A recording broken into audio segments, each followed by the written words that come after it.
Let me put it this way. It's a marriage of convenience only insofar as my convenience is concerned. I won't give you a divorce because I don't want a divorce. It's that simple. I find you a perfectly useless wife, but, rather surprisingly, an excellent mother. Rebecca needs us both, so you will stay. You'll always stay, unless I change my mind. If you leave me, I will gain custody of Becky. You can be sure of that. And when I do, you will never see her again. You can go to as many lawyers as you like, and they to as many courts, but you will never see her again. Believe me. You're an infant, Anne. Just a kid in the games people now play. I grew playing those games, which is why I always win. Sorry. I'm sorry. What did you say? Your husband's Canadian. I was wondering if your husband was Canadian. Yes. Canadian. Following on later, then? Is it much further, Mr. Fuller? If you bend your head a little, you can just see it through the trees. Do you think you might stop? Sorry? Oh, yes. Yes, of course.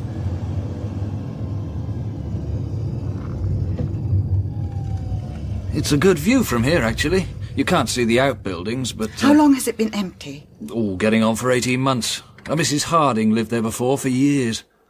She lived alone? As far as I know. She didn't need all the rooms, then? Most of them hardly need any attention. We have made an allowance. Did she live upstairs? She was getting on a bit. I think she preferred... Not to? I expect so. Right, shall we go on?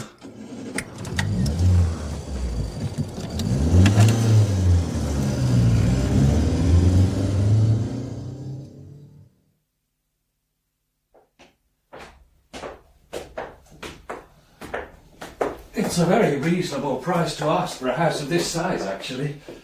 Especially as it comes partly furnished. She had no one left, you see. We're handling it for the executors. The door's locked, I'm afraid. We can't find the key. I'm afraid it's locked, Mrs. Simons. It is a very reasonable price, Mr. Fuller. I mean, it's unreasonably reasonable. Oh, a realistic figure, I'd say. Considering? I'm sorry? That you can't sell it? Oh, we will sell it. It's only fair to say that I have every intention of buying it. But I would be grateful if you told me, well, shall we say, what you'd first decided to keep to yourself? Mr. Simons... The house will be bought in my name. No mortgage will be required. Ah. Well, it's what you'd call a bit different. Different? There's always some that like to look at it that way. I can't say I do. What are we talking about, Mr. Fuller? What do you mean, a bit different? It varies. Mostly hearsay, really. We mean haunted, don't we? It's a point of view, of course. But you have an open mind. I've been a Baptist all my life, Mrs. Simons. What was in the locked room? Is that where it happened? She was frightened. No. Well, you wouldn't stay if you were, would you? Couldn't we force the lock? Oh, well, now, I'll be happy to leave the deposit with you this afternoon, Mr. Fuller. It's a heavy door. But you'll try.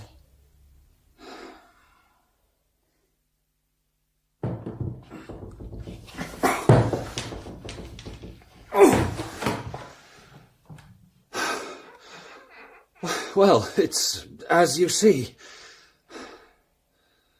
Yes. Yes, I know. Yes, I guess it was the money. It was the best thing you had to offer. Oh, don't tell me you didn't realize. It wasn't as if I paid you that much attention. People have always been unkind to you, haven't they, Anne? But then that's what you want, isn't it? That's what makes it so enjoyable for them. Every night? No, just sometimes. What sort of noises? Well, I never went into it, to tell you the truth. She used to tell my sister about it mostly. That's how I heard. They were quite friendly, Marjorie and Mrs. H. Shared an interest in African violets, you see. Marjorie's always been one for the African violets. Did she ever see anything? Mrs. Harding? Kept the door locked. Hardly went upstairs.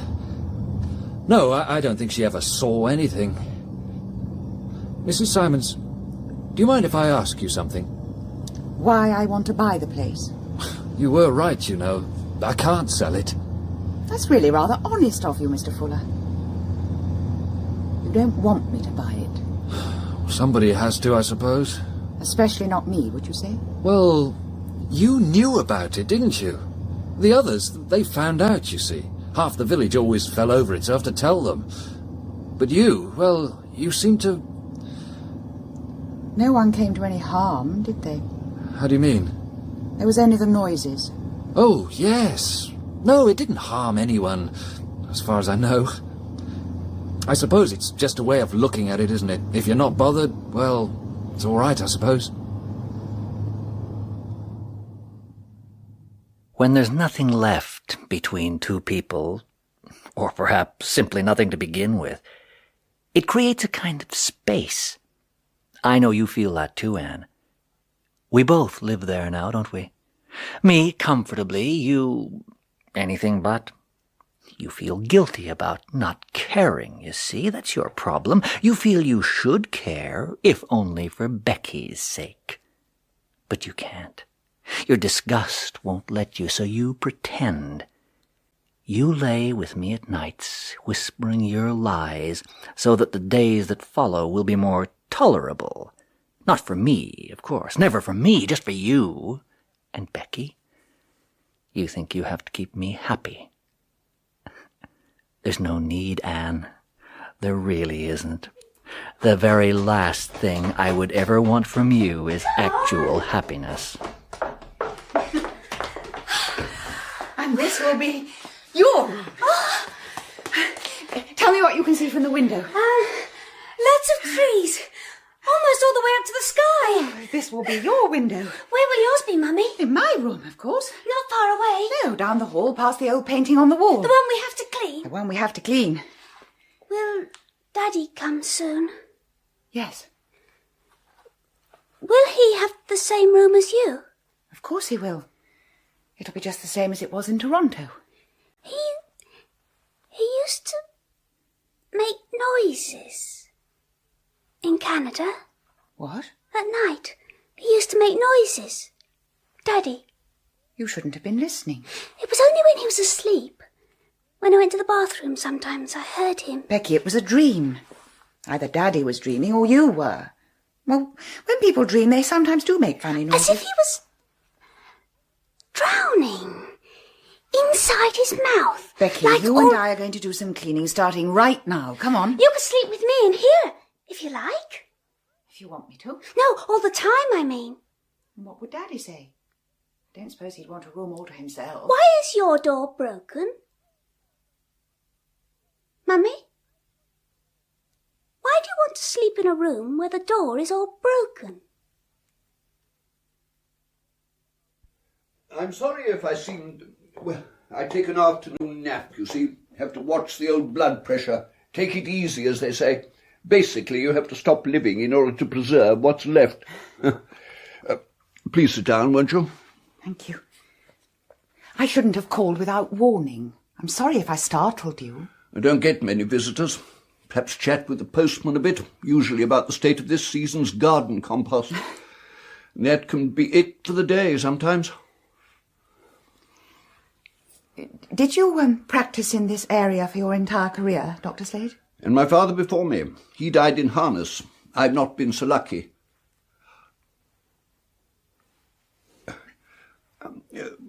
Can I offer you some tea, perhaps? I really only came to introduce myself. We're each other's sole neighbours, after all. I'm sorry. Have I said something? You were staring. You bought the place, then? The house? Yes. We hope to move in properly when my husband arrives. He's in Canada at the moment. The previous owner, Mrs. Harding, I understand she lived at the house alone. You were her doctor, weren't you? Yes. She lived on the ground floor only. She was arthritic. I advised her not to tackle the stairs. Can I ask you a direct question? Would you mind? What I mean actually is, will you give me a direct answer? You won't ever visit us, will you? You've no intention of setting foot in that house again. Fuller told you that? He said only that you'd heard, well, what people do here. I can't claim uniqueness on that score. Quite a few had. Peggy Harding lived with it for years. She didn't mind? She didn't mind? It ceased to be a problem for her. I mean, if your central heating plays up occasionally, you don't turn a hair, do you? It's only the not being able to put a name to the noise that disturbs. Unease is often due to no more than a lack of adequate explanation, don't you think? Besides which, her hearing wasn't up to much. Fuller said you saw them. He said you went up to the room. The noises were particularly bad that night. Mrs. Harding had phoned you. He said you saw them. And you are suggesting that I shouldn't have believed what I saw? No, I didn't say that. You know, as a doctor, you become quite familiar with the fact that people can, given the circumstances, see things that aren't actually, well, real, shall we say. Put enough gin down someone for a set number of years and you'll produce the effect beautifully. It rather depends what we mean by real, I suppose. I've often wondered, is it real because we see it, or is the reality lying there, waiting to be discovered? I don't know. Of course you don't. Who does? But you believe what you saw? What I saw left me little choice, Mrs. Simons. Frankly, I'm not sure I quite understand your interest. I mean, you knew about it all before you bought the house, presumably. It reduces itself to merely keeping the door locked, surely, permanently, as Peggy did. One room less in a house of that size is not really that much of an inconvenience, I would have thought. I'm sleeping in the room. Mrs. Simons, what do you want? I know the house. It's no great mystery. Since a child, I've had a recurring dream of a particular house. Well, not very often, though it has increased over the past couple of years. I came to know it very well. It never seemed very strange to me. Your house? My house. Did you dream the house was... In a way. Inhabited, I suppose, would be the best way of... by things that had to happen. A sense of inevitability. Not because I, or anyone else for that matter, would decide anything particularly, but things happening for themselves. I think things can become their own reason sometimes. I suppose that sounds odd. Would you think me awfully rude if I asked you to leave now? I get these funny turns, you see. It's better when I lie down. I'm afraid your only neighbour tends to be a bit crotchety. You'll forgive me, I know. Yes, I see. May I call again? No, Mrs. Simons, I don't think so. I don't understand. Neither do I, frankly. What did you see in that room? I have asked you to leave on the pretext of a perfectly feeble excuse that both of us realise has nothing at all to do with what I actually mean. It was an attempt to preserve courtesy, Mrs. Simons. If you take that from me by your continual insistence, I shall be reduced to rudeness, and that is something I would genuinely regret. But what has been said? Yes, I see. I'm sorry, Doctor. You come back, don't you? Don't you? You pretend you don't want me to hurt you, but that is exactly what you want. You crawl around on the floor, but never towards the door. Come on, there's plenty left. Now get up, huh? Get up! Don't do it again. But you don't want it to stop, Anne. You see that, don't you? You plead with me for escape, but you'd kill me if I ever let you go. Oh, that's it, isn't it? Of course. Your festering little secret. You want me to kill you, don't you?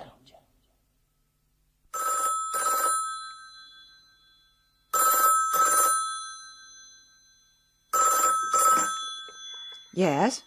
Mrs. Simons, Alex Slade. Oh. 3 things, really. Firstly, an apology for my boorishness the other day. No excuses, just the apology. Ill-mannered and no two ways about it. Secondly, any chance of getting called Alex, do you think? You know, Depends pretty much on whether the apology washes, I suppose. Finally, what about a spot of dinner somewhere to make suitable amends? I think we should share the apology, Dr. Alex. I was visiting largely on false pretences. Yes, you were. But thinking it over, I'm not so sure you had all that much choice, really.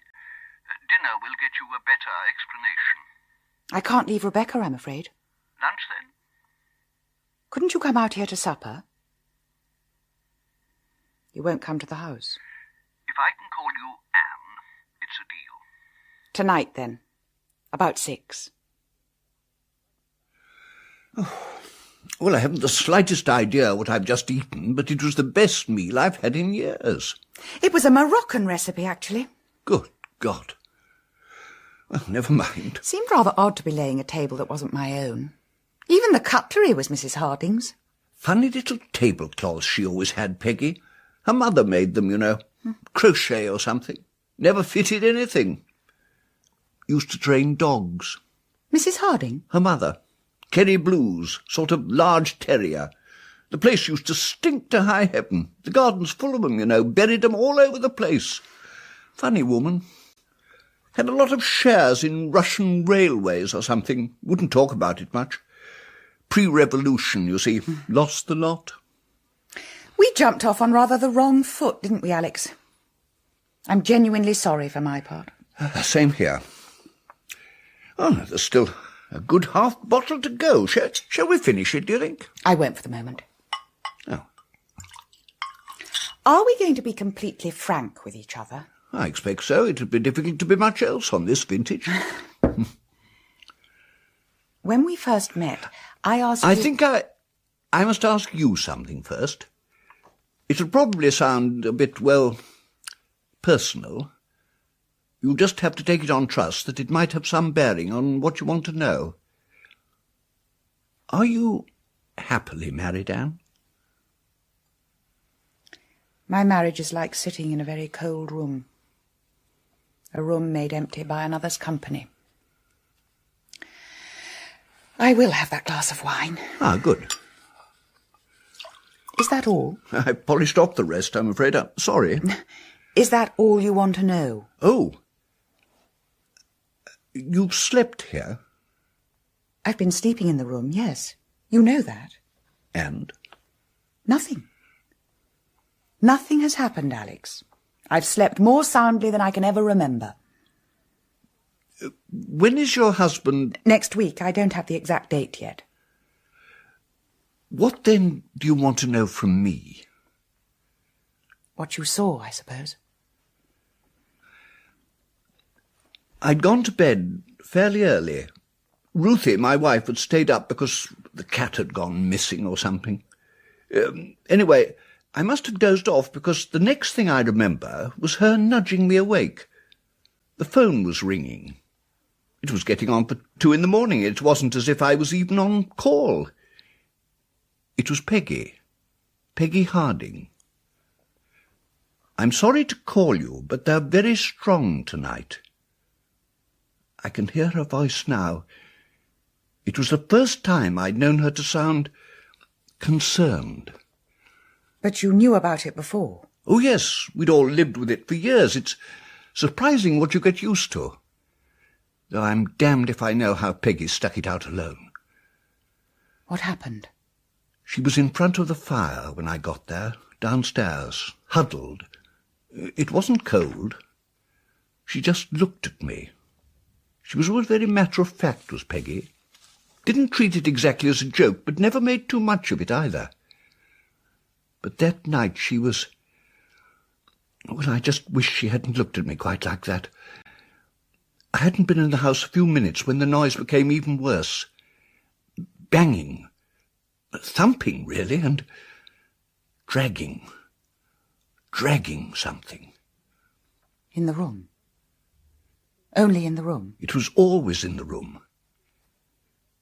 I think they want someone to go up, Peggy said. I think it's their way of asking. I remember thinking what she meant by they. How she knew I didn't ask. I didn't want to know, really. All I wanted was to persuade her to come back with me for the night, but I knew that wasn't on. She wouldn't budge. It was almost a matter of principle with her. She used to say she'd simply turn the television up louder if they got too bad. That's how she was. In a strange way, I think she almost took pride in it. I don't know. And then you went upstairs? No, I sat with her by the fire, delaying the inevitable, I suppose. We talked a little, but it was no good. There were voices then. No words, really, just... Peggy had hold of my arm. For someone with arthritis, she had a grip like a spanner. If you don't go up, they'll come down. I know that. I couldn't bear it if they came down, she said. As soon as I reached the landing, they stopped. They knew I was coming. And I knew they knew. When I opened the door, they were as clear as day, 2 of them, over by the window. It was difficult to understand. They were... One of them, the man, was on the bed. The other one had I think it was a chisel in her hand. She had used it. It seems absurd to say he was dead.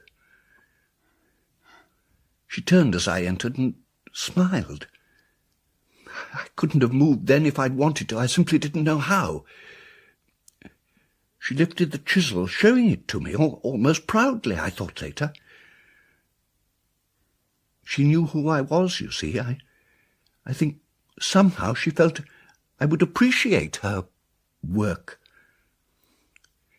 It was also very matter-of-fact. I think it was that which terrified me the most. The casualness. And the man? I didn't see the man, clearly. I didn't go near. She sat in the chair, the rocking chair, still smiling. Sweetly, almost. But he wasn't dead, you see. Not quite. He knew who I was, too. He was asking for help, making noises. But she didn't want that, not at all. She stopped her smiling and went for the chisel again. Oh, my God. I'm sorry. Do you want me to stop? No. Look, I'm only telling you this, Anne, because I believe it's over. Your coming here has stopped it. I don't know why or how, but for the first time in years this house is silent. I can feel it. It's waiting, Alex. That's why it's silent. Trust me, Anne. It's over.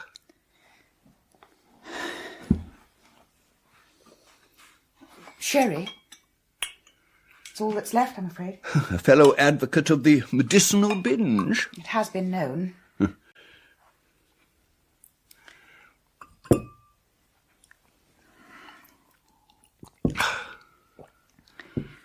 When I was very young, we lived in the country. Not so far from here, actually. My father and I used to drive to the nearest town in a pony and trap. Oh, it was only for fun, really. He knew I enjoyed it. One day, there was an accident. The axle snapped.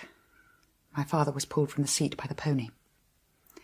He was caught up somehow on the spokes of the broken wheel. I could only watch, listen to the noises he was making. He couldn't speak, only with his eyes. They had to cut him out eventually, only his clothes, but it seemed with all the blood, it seemed as if they were actually cutting him. I was only a child. That's how it seemed to me. They took him to a house nearby, but he was dead before they could find a doctor. I couldn't move, couldn't help. It was soon after the accident that I first began dreaming of the house. That might explain a lot, you know. Perhaps your dreaming down the years somehow, well, haunted this place. It made your pain come alive in a very peculiar way. It wanted life. It wanted to be seen in a way that it had not before. It took form in those figures. They existed on behalf of your guilt, I suppose. Now it's out in the open. There's simply no need for them anymore. Your considered diagnosis, Doctor? Well, if it's wrong, Anne, it can't be far out. It fits the facts, such as they are. Look, nothing has happened since you arrived. You said so yourself. But I was expecting it to. Inside. The dream had gone. There was nothing left. What you were expecting was no more than the memory of what you've been living with for years. How can you be so sure? Well, I'm not. And if you're wrong? So what? Anne, nothing is happening. Last night, apparently, they took him into the cottage hospital, but I believe they're moving him to the general later in the day. Is it serious? Yes, I think it probably is. It's the old trouble, you know. Thank you for calling, Mr. Fuller. It was nice of you. Oh, not at all. Thought you'd want to know. Anyway, how are you settling?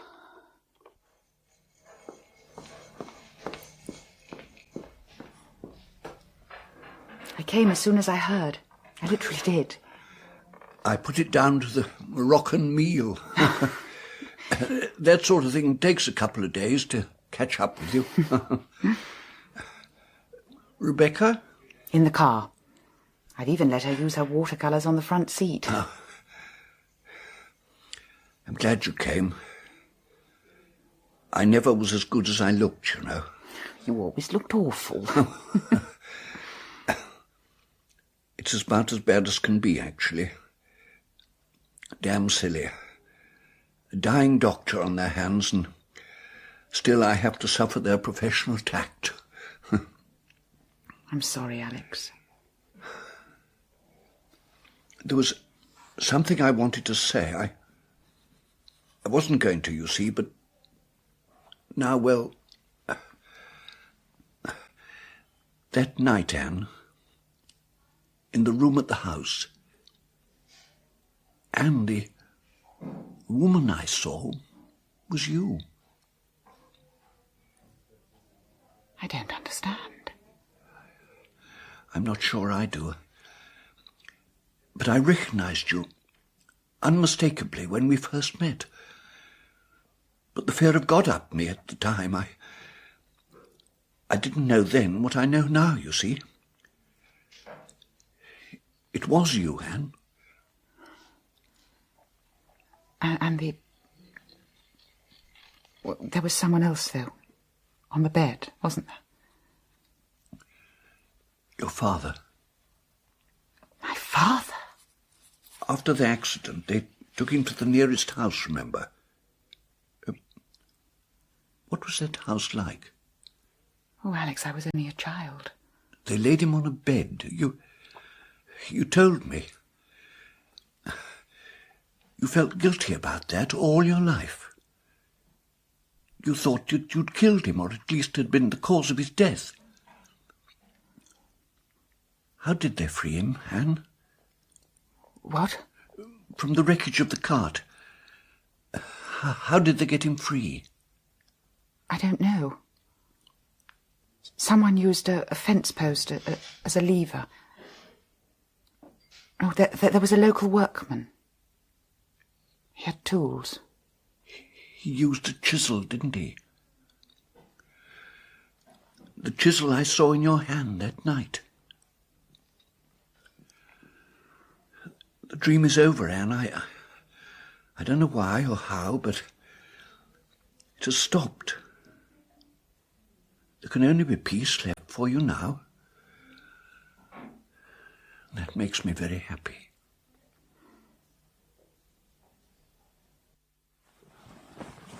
Is Dr. Slade dead?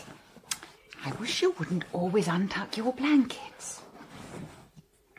Yes. Did he tell you the story, Mummy? All of it? What? Yes. He told me the story, Becky. Didn't he know then? Didn't you tell him, Mummy? You should have told him really, you know. Now he'll never know. It was my money, Ralph. The implication being that you actually know what to do with it, I suppose. I'm sorry you're annoyed, but I actually like the house. So do I. Well, you don't have to travel from it. Or in this case, to it. There was no other way I could let you know in time. You were already in flight. I left a message at the airport. It's the best I could do. The best you could do would have been to have met me. Who was this Alex Slade, anyway? Our neighbour. There was no one else to go. I felt I knew him. It was just the priest and a couple of locals. It was very sudden. And how's my Becky been? Good. Have you missed Daddy? Yes. You've excelled yourself, Anne. She's even less communicative than usual. Get ready for bed now, Becky. I'll be up soon. Yes, Mummy. Rising, the child leaves the room, dutifully ignoring her father as she goes. The meal was very good. Thank you. Shall we go to bed? Oh, it's too early. I never sleep if I go to bed early. You always had such a picturesque form of refusal. It suits, actually. Well, I just thought that... Ah, yes, I know you. Just thought. I'm sorry about the airport, Ralph. You simply preferred attending the funeral of a stranger to meeting your husband. There's no problem. I felt I owed it to him.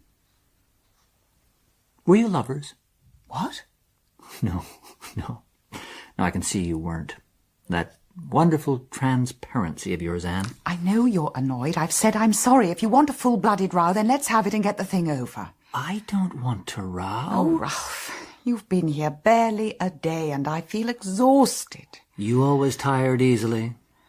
You drain me. I really must stop, mustn't I? It never stops. You know that. It's war, open and pitiless.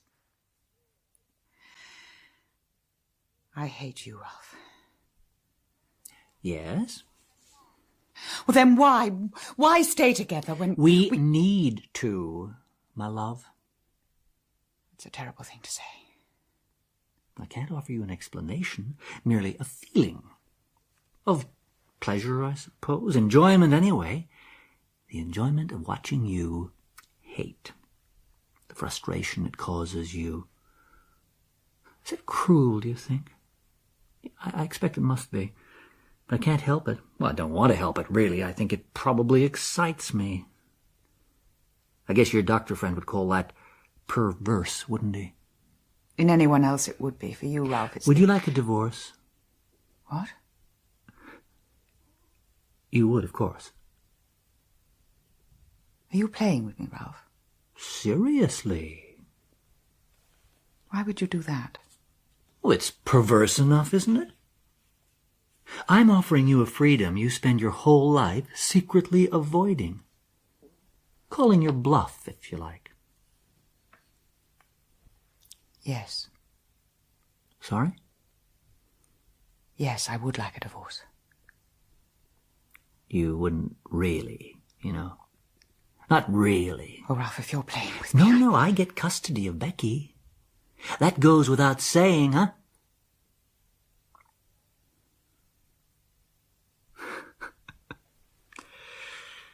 Shall we go to bed now?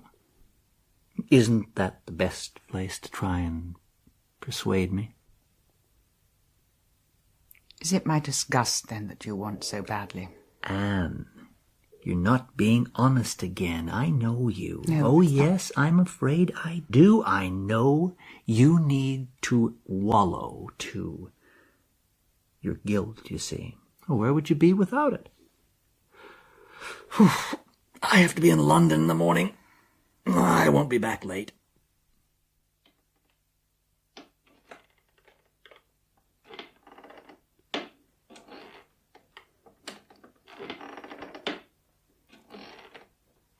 Can I sit on your lap, Mummy? I like the rocking chair. What do they call that thing, Mummy? Will Daddy be late, do you think? I like this house now. We could sleep in the same room, couldn't we? After, I mean. We'd have the same window.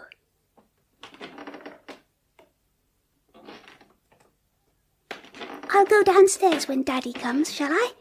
Just for a little while. Then I'll come and see you again.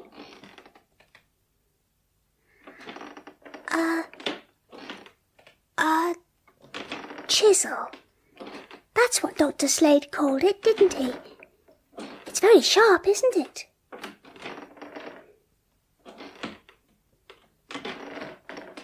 He knew it was you, didn't he, Mummy?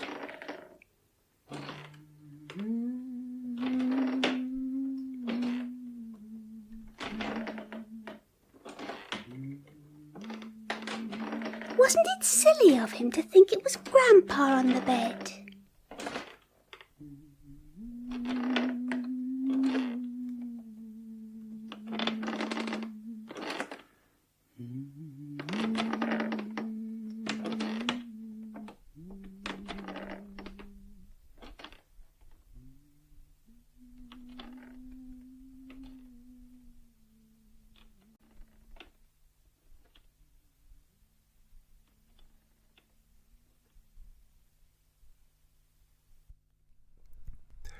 In Figures by Colin Hayden Evans, Anna Massey was Anne, Blaine Fairman was Ralph Simmons, Jill Lidstone was Rebecca Simmons, and John Strickland was Peter Fuller. The director was Ian Cotterill. If you can't speak without swearing, you might as well save your breath. I only asked where the hell we were. We are supposed to be outside Honiton. We'd be outside Honiton if you could read a map. I only hope we reach civilization before sunset. And when we do, perhaps we shall get some tea. Typical. Adrift in the wilderness and you witter about tea. Well, it's nearly 5 hours since that lousy ploughman's lunch. You chose the pub, my sweet. You're the one who shouted stop. Stop! Stop! What is it now? That sign. It says respite. What of it? Well, they might serve teas. Does the sign say teas? They might even put us up for the night. Ever the optimist. Oh, well, we could ask. Look, there's the drive. That is private property. Well, it doesn't say private. It doesn't have to. Oh, you're not driving on. What else do you expect? Respite. What sort of a sign is that? Respite. Welcome to Respite, my dears. Do you expect anyone to find this place 1/2 mile up a cart track? I always say if people are meant to find us, they'll find us. We wondered if Tea's you... nearly over, but no need to hurry. You'd like to do something about the dust first. There's hot and cold in all rooms. I haven't said anything about a room. There's always a welcome at Respite, Mr... Benson. I'm Mrs. Meadowsweet. You can sign the register later, Mr. Benson. Really? Why? You will be staying. Yes. I didn't say yes. I said yes, Arthur. I'll be staying. You can please yourself. Inga can lend a hand with the cases. Inga! We're putting Mr. and Mrs. Benson in the honeysuckle room, my dear. Mr. and Mrs. Benson are staying. Just for tonight. Oh, as long as you need. Stay just as long as you need. This is the honeysuckle room. All the rooms are named after flowers. At least there's a lavender and a wild thyme and a musk rose. Tea is being served in the dining room. Oh, this is a lovely room. Probably a lovely price. Do you realise we didn't even ask? We could be charged the earth. These rustics aren't as daft as they sound. Shut up, will you? Oh, there's a lovely view from the window. Mrs. Meadowsweet said... Yes? There's a lovely view. Ah, lovely gardens. Lovely trees. Oh, they make a lovely screen. What's behind the trees? I... Probably the lovely sewage farm. I shan't tell you again, Arthur. It's so peaceful here. Oh, yes. Peaceful. How long have you been here? Me? My name's Inga. Oh. Well, thank you, Inga. Tea is served in the dining room. Congratulations, my love. All Devon to choose from, and we end in a Wendy house stuffed by cretins. All right, all right. So you still want to fight? You wouldn't still be brooding about that boy, would you? You were in a foul mood even before we picked him up. Do you really think I can be put out by a mere student? Oh, save it. Look, we've got to get down while they're still serving tea. Where can we sit? Why not sit here? Oh. Gets a scent from the garden, you know, and you see so much more from here. Oh, well, thank you. I'm Miss Brasenose, and you're... Benson. This is my wife.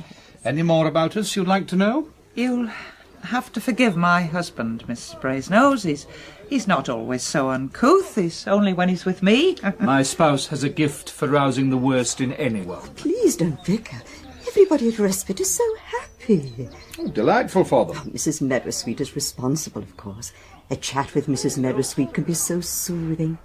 Have a word with her. Well, we'll have to speak to her about the terms, anyway.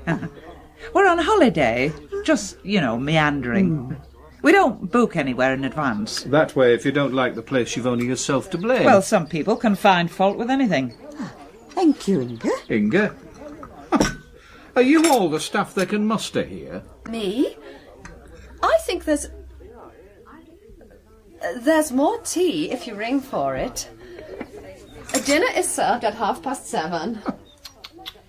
A tip doesn't always make up for rudeness, you know. Whose rudeness? Even if that bloody mindedness is second nature. Please, we're not used to squabbling here. I shall have to see Mrs. Meadowsweet. But Miss Brasenose... Let her go. I'm quite prepared to pay what we owe and leave. I'll see Mrs. Meadowsweet now. Why? You're letting your tea get cold. I understood you were breaking your neck for it. You'll enjoy your scone so much more when you know how much you're paying. Unless, of course, it chokes you. Where do you suppose I'll find Mrs. M? With your sense of direction, it could take some time. Thanks, Mrs. M. I'll do that at once. Oh, Miss Brasenose. You're looking for me? Well, I'm looking for Mrs. Meadowsweet, but I ought to apologise to you. We didn't mean to drive you from your table. Never apologise, never explain. Who are you, anyway? You don't remember me? Should I? You'll find Mrs. M in there. Oh, thank you.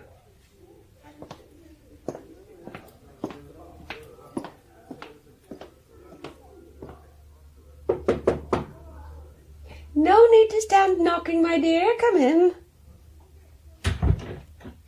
Now, what can be troubling you? Well, we haven't asked how much our room is going to cost. No more than you can afford, my dear. But you've more on your mind than our price list, haven't you? Of course. Was Miss Brasenose complaining? Oh, guests come and go with their problems. They say I'm a good listener. Oh, it's so silly. It started with a hitchhiker. Do sit down. It wasn't worth quarrelling over. Oh. I'm listening, my dear. You know, the sort that gives stroppy students a bad name. Oh, why did I insist that we ought to pick him up? I don't know. No? You're right, I do. To put one over on Arthur. For the row over the ploughman's lunch. So he was stuck with... Said his name was Simon something. I wasn't taking much notice, too busy swapping insults with Arthur. We're pretty expert. And after a few miles, the Bolshie in the back demanded to be put down again. He said we were giving him a splitting head. His nerves couldn't take any more, and if we didn't stop, he'd throw himself out. Well, Arthur and I didn't utter another word for at least 10 miles. Stunned. Mind you, we found our voices after that. I always say there's nothing in this world as bitter as a memory turned sour. But you're not going to worry about it any longer, are you? I say you're not going to worry. Worry? What about? Never mind, my dear. I always say what you can't remember can't hurt you. I mean, I came to see you about something. Your room? I hope honeysuckle's to your liking. Oh, no problem there. I'm sure I'll sleep well, but... Now, don't go chasing after old memories, my dear. Let them go. And if anything else bothers you, I'm always ready to listen. Haven't you finished snuffling at that window yet? There's a bed of night-scented stock below us. All this sweetness and light is leading up to something. I can't understand why you're in such a bad mood. Oh, this afternoon never happened, of course. This afternoon? You know very well. After the ploughman's lunch? What ploughman's lunch? Oh, what a convenient memory. The ploughman's lunch. Wrong bread, wrong cheese, wrong pickle. Remember? No. But who cares? Oh, pinks, gillivers, and evening primroses. Very well. Arthur, where are you going? I am going down to that garden. I'm going to blow cigar smoke all over the night-scented stocks. I might even jump on the bloody pinks. This table again? No, Miss Brasenose. She struck me as an early riser. Isn't that her? Bringing in a tray from the kitchen. I said they were short of staff. Trust that one not to lose time before tucking into her kidneys and bacon. She's not coming over here. She put the tray down on another table. She's going back. Arthur, she's serving. Why? Oh, don't ask me. I don't run the place. Tea or coffee? Oh, Inga, isn't it? Yes, Inga. Isn't that Miss Brasenose serving at table? Couldn't she pay the bill? Tea or coffee? Fruit juice or cereal? You get more sense out of a telephone answering machine. What do you know, girl? Tea, please, Inga, and fruit juice. Coffee and porridge. Surely Miss Brasenose is one of the guests. Guests don't Tea usually... and coffee, fruit juice and cereal. Well, let's look on the bright side. This is our last meal here. Are you so sure? Positive. You pack while I check the car.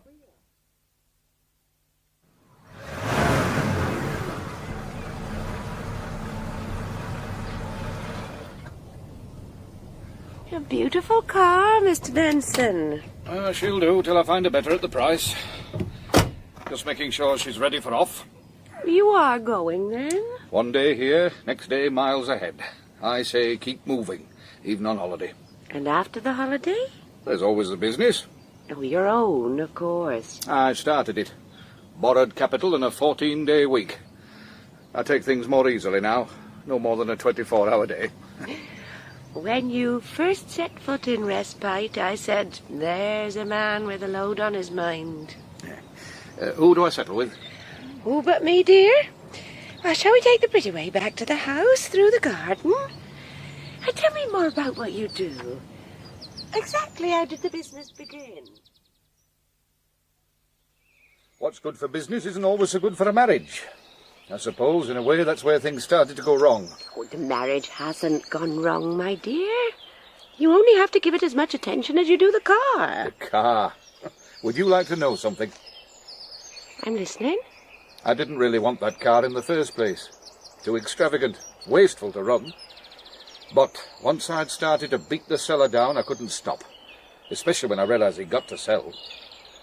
I almost felt sorry for him. Only feeling sorry isn't good for business. It was a bargain.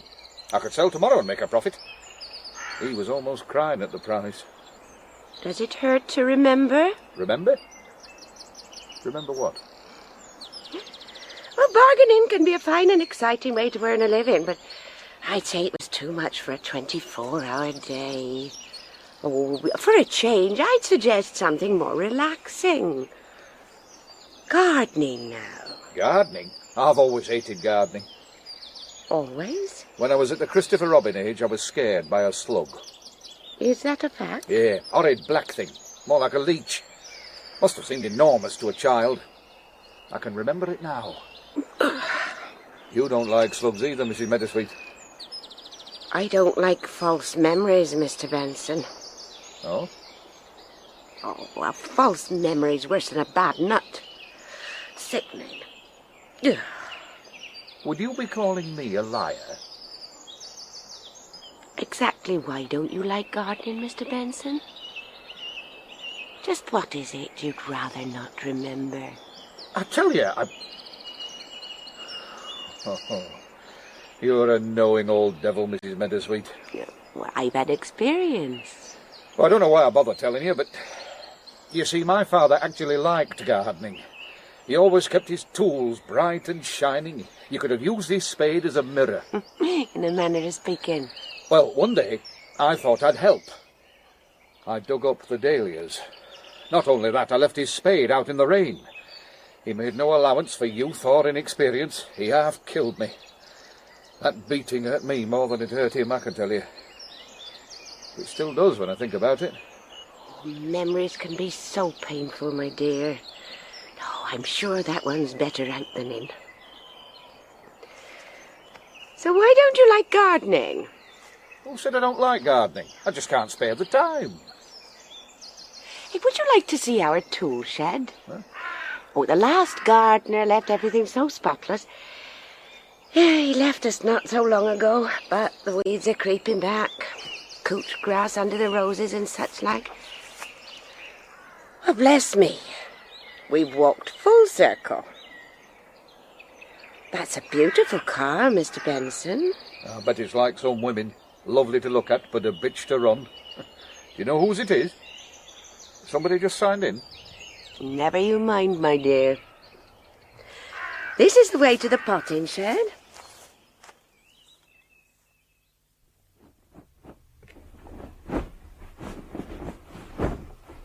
Miss Brasenose. Well, what are you doing in our room? Making beds, of course.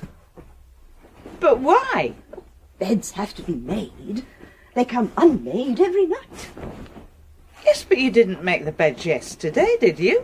I'm making them today. I'm afraid you're wasting your time. We shan't be here tonight. I've just come in to pack. That's up to you. I was told to make these beds. Are you telling me to stop? Well, no. If you've been told. I must have a word with Arthur. What on earth's got into you? Amazing how weeds get mixed up with ground cover. They're not supposed to. What are these? Look. Arthur, you went to get the car out, remember? Car? While I packed. Pack? Why pack? We're leaving, Arthur. Eh? There is something about this place. There's Miss Brasenose doing the bedrooms. And now, This is just not you. You never even want to cut the lawn. She didn't mention the lawn. Mrs. Meadowsweet. You've been talking to Mrs. Meadowsweet. She's a good listener. Oh, for goodness sake, climb out of those idiotic dungarees and let's make a start. She wants a trench digging tomorrow for celery or some such. I'm going to have a few words with Mrs. Meadowsweet myself. Now. Mrs. M. My dear. What is going on here? Nothing that hasn't been going on for long enough, my dear. I've just left my husband on all fours grubbing about the garden. He seemed happy enough when I left. Oh, he's happy enough now. Yes, I like to leave people happy. That's not the point. He's like a kid playing with sandcastles. What have you done to him? Done, my dear? When he left me, he was set to pay the bill. Oh, let's not bother about bills till we have to. We were on our way out. Like bats out of hell, in Arthur's own words. I remember them perfectly. Do you, my dear? Are you asking me to repeat them? He said... Oh, and another thing. Are you listening? I'm here. What about Miss Brasenose? Tell me. Yesterday she was complaining about us like a regular. Today she's doing the rooms. That's right. Now tell me it's none of my business, if you like. Oh, I wouldn't do that. Why then? Why? Well, Miss Brasenose has some very unhappy memories locked away deep. So deep and so unhappy, whole days had to go by before she'd bring just one of them to me. I'm afraid they're not all out yet. I just don't understand. I can't take memories, you see. Only accept what's offered, even false memories. Though we won't talk about them if you don't mind. It's not nice at all. Exactly what does that mean? I'm often surprised at the way folk will cling to something that must be hurting so much, particularly when there's somebody at hand to take the pain away. Let's get this straight. Yes, my dear, they often say that. You're telling me that you can remove memories, like stains? Only when freely bestowed. I can't take any unpleasantness I don't know about, though I believe I am allowed to prompt. Still, in my experience, when one bit of beastliness comes out, the others follow. I left Arthur digging. Did he talk to you about his memories? Oh, an unhappy man, my dear. But lighter-hearted now, I reckon. He actually unburdened himself to a stranger? Why not? Because he never would to me. Never. Oh, you have to learn to listen, my dear. Listening is a skill that improves with practice. Mind you, the knack has to be there in the first place. You mustn't blame yourself if you never had it. Years of wrangling, when all he had to do was open up. Years, my dear? Years of brooding silences and storms out of clear blue skies. Years without a word of what was going on underneath. All on account of that damn business. Go on, my dear. What? You were telling me? No. Whatever I told you already was too much. I'm not telling you any more. I know what you can do. I don't know how, but my name is Inga. That girl wandering about in a fuddled haze. Yes? All she knows is her name, if she knows even that much by now. Everything else is gone. Inga, Miss Brasenose, Arthur. Is that what happens to them all? Oh, God, will Arthur end up like Inga? You remember Inga, do you? Who could forget her? And remembering Inga upsets you, my dear? What do you expect? No, I shouldn't let Inga be a worry if I were you. As far as you're concerned, there never was an Inga. Now, doesn't that make you feel better? What do you mean, make me feel better? Not knowing about Inga. Inga? I don't know who Inga may have been, but I know who Arthur is. I know what he was. You're telling me that you make a habit of turning normal human beings... Unhappy, twisted, mixed-up beings, my dear. All right. Of turning everyday neurotics into happy zombies. Well, if you like to put it that way, my dear. I just did. Oh, very well. I accept the way you put it. Now, what can I do for you? You have a lovely touch with fruitcake, my dear. Oh, thank you. But it's time for thinking about dinner. With duck to come, why not give a hand shelling, please? Ah. No, Brasenose, it wasn't the timer. The bell in the hall, I'll answer it in a minute. Just carry on scraping potatoes. If those aren't enough, I'll get Arthur to dig up some more. I remember potatoes in the war. I'm sure you do, Brasenose. In the ATS. Piles of them each day. I'm coming. Jump to it, I'd say. Call that peeled? Who left those eyes in? Was a sergeant in those days. Were you, dear? Lonely life. Nobody loves a sergeant. At least one did. But he didn't last. Think of him sometimes. You've never mentioned the ATS before, Miss Brasenose. And it would be a kindness not to mention it again, Mrs. Benson. Painful memories are best not put back. I said I'm coming! Now, my dears, just keep yourselves happy with peas and potatoes. There's a visitor waiting. Good afternoon. You'll be wanting a room. I don't know yet. Is that all the baggage you brought? Never go by appearances. It must be powerful heavy on your back. Why not take it off? Never stopped at a place like this before. Doesn't look as though you cater for students. You'd be surprised who we take in. I always say if you find your way here, you're meant to be here. In the middle of nowhere? Or put the other way round, if you weren't meant to be here, you'd never have found us at all. I can pay. But of course you pay, my dear. Guests always do. Now, I'll get Madge to show you to, yes, comfrey. It's next to the bathroom. This is comfrey. It's named after a flower. I've never seen any comfrey myself, but I'll take Mrs. Hem's word for it. Don't I know you? Me? Why should you think that? Well, my name's Scratton. Simon Scratton. You picked me up the other day. No, you must be mistaken. You can see the gardens from these windows. The red car, about the size of a fire engine. Only vegetable gardens on this side of the house, I'm afraid. Oh, I wonder why he's digging that hole. You must remember me. I'm the chap you had a fight over. When you drove off, you were still racketing over me. Over you? You can't have forgotten. Honestly, mister... Well, I've never seen you before. Well, I suppose I could have made a mistake. But I'd have sworn... She might have been older. But you're just like her, except for the wrinkles. Mine? Hers. You talk like her. Husband had grey hair. She called him Arthur. Oh, Arthur's down there, digging. Where? Well, that's him. Well, if he's him, you must be you. Just what are you after, young man? Me?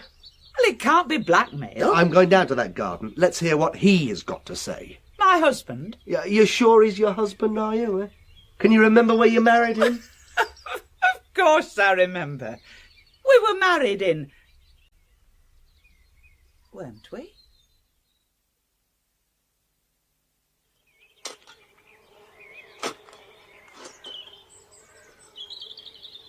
Hey there, you! Have you ever grown celery? Somehow this hole doesn't look right. You're Arthur Benson. I suppose I must be. I remember you from a couple of days back. Remember me? Let's see, what was I doing a couple of days back? Giving me a lift. Was I? My name's Scratton. I don't expect you to remember that. Well, it's not a name to forget in a hurry. You look like... You ever done a real day's work in your life? I told you I'm a student. Medical. Failed. Typical. Your generation. No moral fibre. Yes, you're the fascist swine I met the other day, all right. You're thinking of someone else. Will you excuse me? This spade needs cleaning. Wipe everything as soon as you're finished with it. Either you're a nutcase or a bigger snob than your wife. All right, so you don't want to know me. But at least have the guts to say so.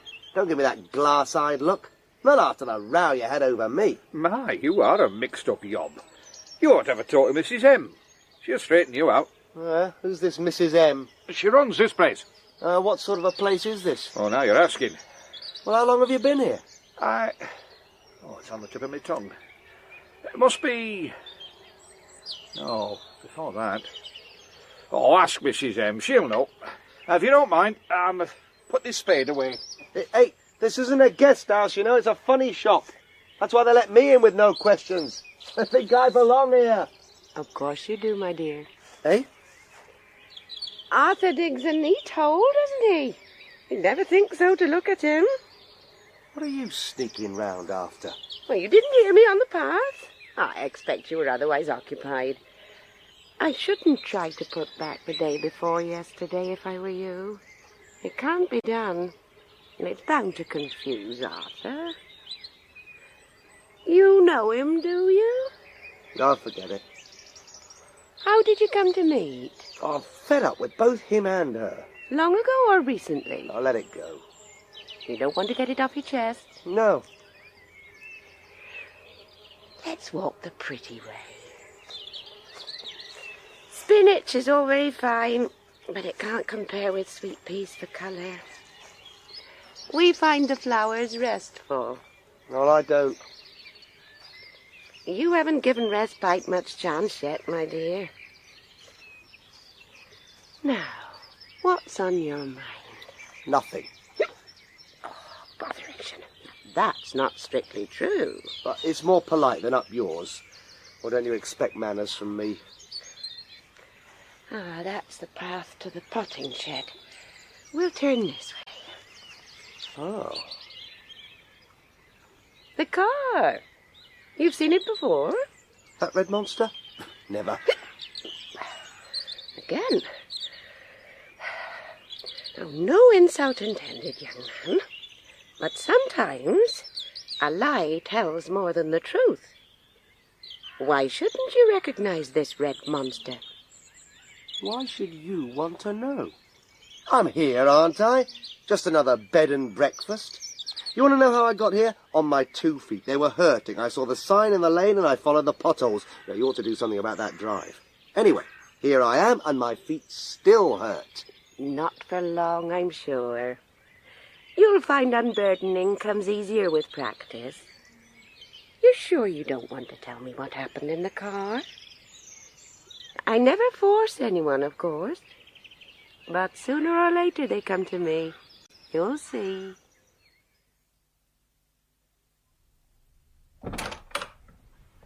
Arthur? Arthur, are you in the tool shed? Come in, quick! Oh, I've been trying to remember things. Over here. You know, like our wedding day. Look, Madge, on the sacks. Ooh. Ooh, who is she? You know as well as I do who she is. Do I? It's Inga. Inga? This is no time for playing silly fools. What's the matter with her? You're a woman, you ought to know. Oh, is she? I'm asking you. Oh, she's very still. I can see that. And cold and stiff and staring. Oh, then she must be. I tell you, I don't know. She's nothing to do with us, Arthur, is she? I found her. There could be questions. Oh. How come you recognise her when I don't? Of course you recognise her. What are you trying to do? Insist that I'm responsible? Well, she didn't just lie down on those sacks and... We don't know that she is, do we? But better talk to Mrs. M. I've a better idea. Well, she's in charge. I was charge. talking to a young chap a while ago, a medical student. He said failed. But even a failed medical student ought to be able to tell the difference between... And... I mean, if she's really... You stop here while I... Inga. Who's Inga? Did you find him, Arthur? Amazing how we can be mates together when you're wanting something. You know me now, do you? Well, Of course. I showed you to your room. This is no time for all that. Have a look at that one in the corner. She hasn't batted an eyelid since you left, Arthur. You don't when you're in her condition. She does worry me. How do you suppose I feel? I found her. Will you two stop wittering and give me a chance? With bedside manners like yours, it's as well the patient's a corpse. Well, she's not. Oh, she looks it. Now, I may have failed my finals, but I can tell a dead body from a live one. This is more like suspended animation. Catalepsy. Well, what do you know about her? She didn't know much about herself. Well, what does that mean? She couldn't even remember how she got here. Can you? Can you? Good point. I was walking down the lane, then I was being shown to a room. And what came in between? Nothing. But I'm prepared to admit it, you see, nothing. Blank. Odd. You're all right, though. What about that one? She can't be left in this place. As I see it, there are two options. Either she'll be taken off to hospital, or dumped in that hole you've been digging. I tell you, that hole's for celery. Well, it's the right size and shape for her. Odd again, but very handy. Hospital. Phone for an ambulance, quick, quick. Get Mrs. M. No, if you don't mind. Take her yourself. In what? The wheelbarrow? Oh, why not the car? A car? Us? Big. Expensive. Talk sense. I've been in it. I might even have enjoyed the ride if it hadn't been for the company. But nobody could forget a car like that. As you say. No, I'm not sure any longer which of us belongs in Santa's fairy grotto, but you owe me a favour, right? I suppose so. So, come with me now and cast an eye over that red monster standing in the drive. That? It belongs in a fairground. I wouldn't give it garage space. Well, the keys are still in. Did he leave in a hurry? It's nothing to me if some fool gets his car nicked. Well, I tell you, it's your car. Door open, see? I'll grant you one thing. Either you've got a really twisted sense of humour or you're lacking somewhere. I couldn't have forgotten this object. Oh, sorry. There's bits and pieces of stuff in the glove compartment. You want to see? Old envelopes. Benson Enterprises. You're Arthur Benson, aren't you? I don't know anything about Benson Enterprises, do you? Me? No. Picture postcards. Stamped, addressed and ready for the box. Dear Doris, back on Monday, got lost yesterday. You should have been with us, Arthur and Madge. Who's Doris? She's, oh, isn't she a secretary? Oh, we are coming on. What's a secretary for? Well, she's for Arthur. What does Doris do? I tell you, I've never heard of a Doris. You run a business. You've got a secretary. What else? Think. I can't. It's gone. Well, what's happening to him? To us? I've got an idea. She tried it on me. Didn't get very far because I'm an awkward sort of a bastard. But even in that time, I lost the bit between the lane and here. I don't even know what he's talking about. No, you wouldn't. Arthur, I'm scared. Don't. Can't you see this is his idea of a joke? If you'll just keep quiet for a minute, I'm trying to work this out. Lucky for you, one of us can still think. I've had about enough of you, young man. I don't know how she does it, but that doesn't matter. Only one thing counts. Once you give her a memory, it's gone. You're giving me a headache. Well, what are you going to do now? Complain to her? Oh, that's been tried over and over. By the time you've done complaining, you've forgotten what you were complaining about. You're batty, man. Yeah, and when so much has been wiped out that you can't say for certain who you are or how you got here, you can always dig the garden or make beds. You're not making sense. Or what about that one stretched out stiff in the shed? Inga, you called her. Is that the end when everything's gone? How many do you reckon may be pushing up the spinach? Oh! Take no notice of him. Oh, do what you like. I'm on my way. No, we can't leave the girl in that condition. We'll have to get her to a proper doctor. You will help, won't you?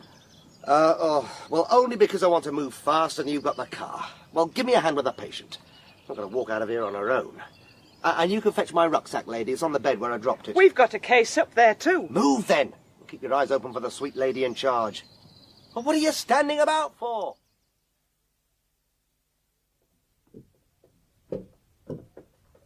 Where are you going, my dear? The gentleman's baggage belongs in his room, as does yours. You can't stop me, Mrs. Meadowsweet. Now, why should I want to stop anybody? You've been talking to that young man, haven't you? I won't talk to you. I won't. I don't know what you may have done to make you so scared. What I've done? What have you done? I made you happy, my dear. Now, admit it. In these past few days, you've been happier than you've been since you were young and innocent.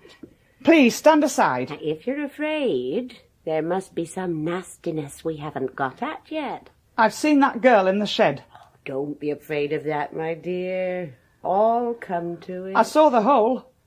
Oh, we aren't going to let girls and holes drive us away, surely. What girl? What hole?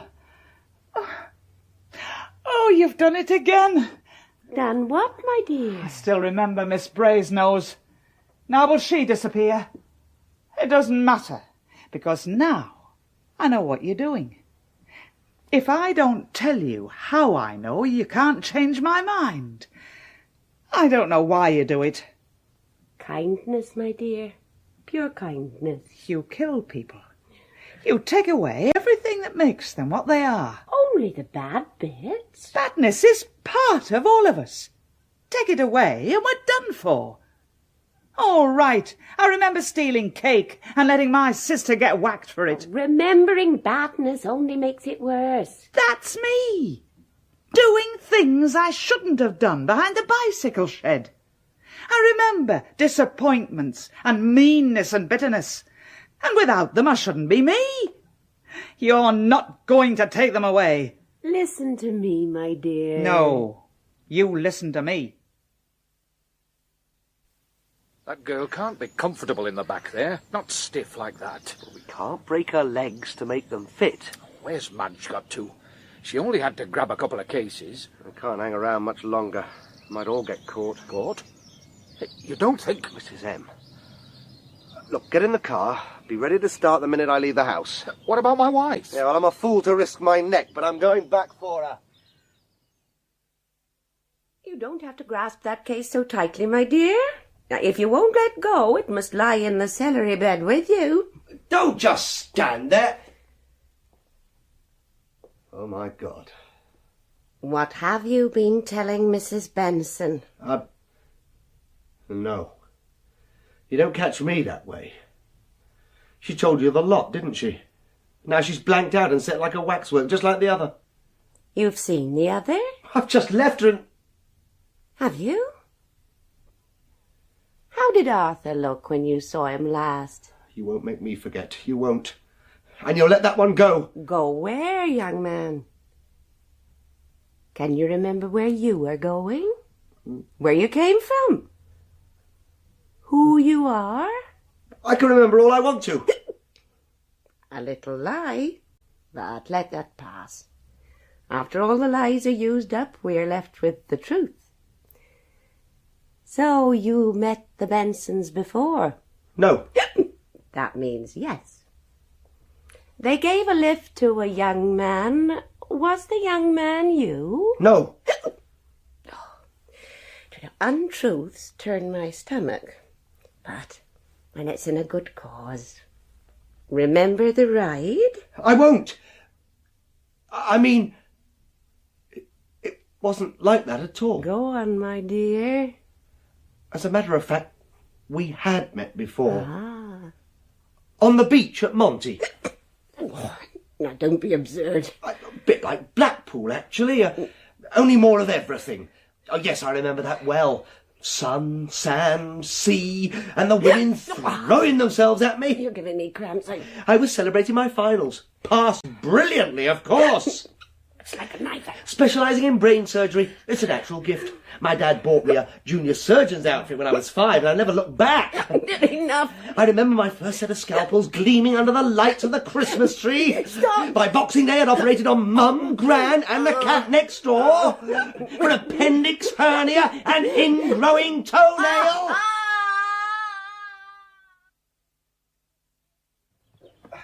Madge!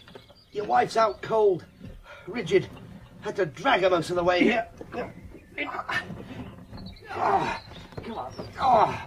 Well, they'll have to lie on top of each other in the back. Neither of them's going to bend. I left that hellcat on the floor, but she'll not stay squirming for long. Haven't you got that engine started yet? What do you do? Well, you're the driver. I can't remember. It's gone. It's all gone. You'll have to drive. Well, I never learn. Where would I get the money for a car? I should be outside in a minute, up to tricks we daren't even guess. I'm stuck, I tell you. I don't know where to start. Oh, move over. Well, you read a kid's joyriding, so it can't be too hard. I'll do what I can. Now, don't blame me if we end up a tree. I suppose you turn this. Now, what do I do? You're on your own. If only I was. Is she coming? I can't see. No, don't turn to look back. Well, the drive twists and turns. Well, then twist and turn with it. She'll try something, I know she will. Some of them must have tried to escape before, but they didn't make it. If they had, the papers would have been full of it. How did she turn them back? Concentrate on the road, will you? Or slow down. How? Oh, look, there she is, in the middle of the drive. There's no way round. Well, we can't run her over. Well, then stop. Stop!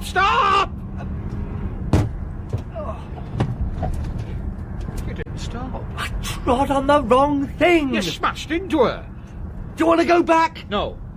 Press on. On. That sign says stop. Main road ahead. What do I do? You stop. You take your foot off the accelerator and jam it on the brake. Now the handbrake. This. You remembered. Remembered what? How to use the brake. Oh, why shouldn't I? And what are you doing at the wheel? You tired of our company 20 miles back? Pardon me. That was days ago. And I got out because somebody's grizzling was giving me the gripes. If you got out, how did you get back? If I picked you up again, I must have a remarkably forgiving nature. Arthur? It's all very well for you, taking it easy in the back. But Arthur! If you hadn't insisted, we'd never have picked him up in the first place. Arthur? Who's this in the back with me? My name's Inga. What am I doing here? Who are you? I'm not sure, madam. I thought my name was Benson, but I've been picking up strays like Bernardo. Now, if you don't mind me driving my own car... Arthur? Change places. Arthur, what are you doing in those dungarees? In Mrs. M. by David Campton, Rosemary Leach was Mrs. Meadowsweet, Anne Jameson was Madge, and Roger Hume, Arthur. Simon was played by Terry Malloy, Miss Brasenose, Joyce Gibbs, and Inga, Patricia Gallimore. The play was directed in our Birmingham studios by Peter Windows.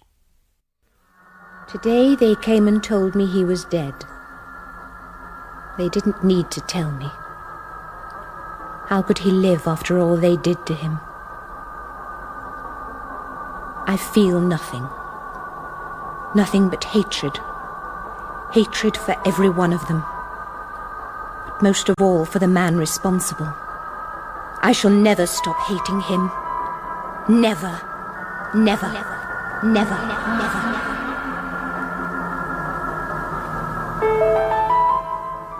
Oragami, a tale of the supernatural by Jill Hyem, with Sean Barrett, Carol Boyd, Christopher Schooler, and Helen Worth.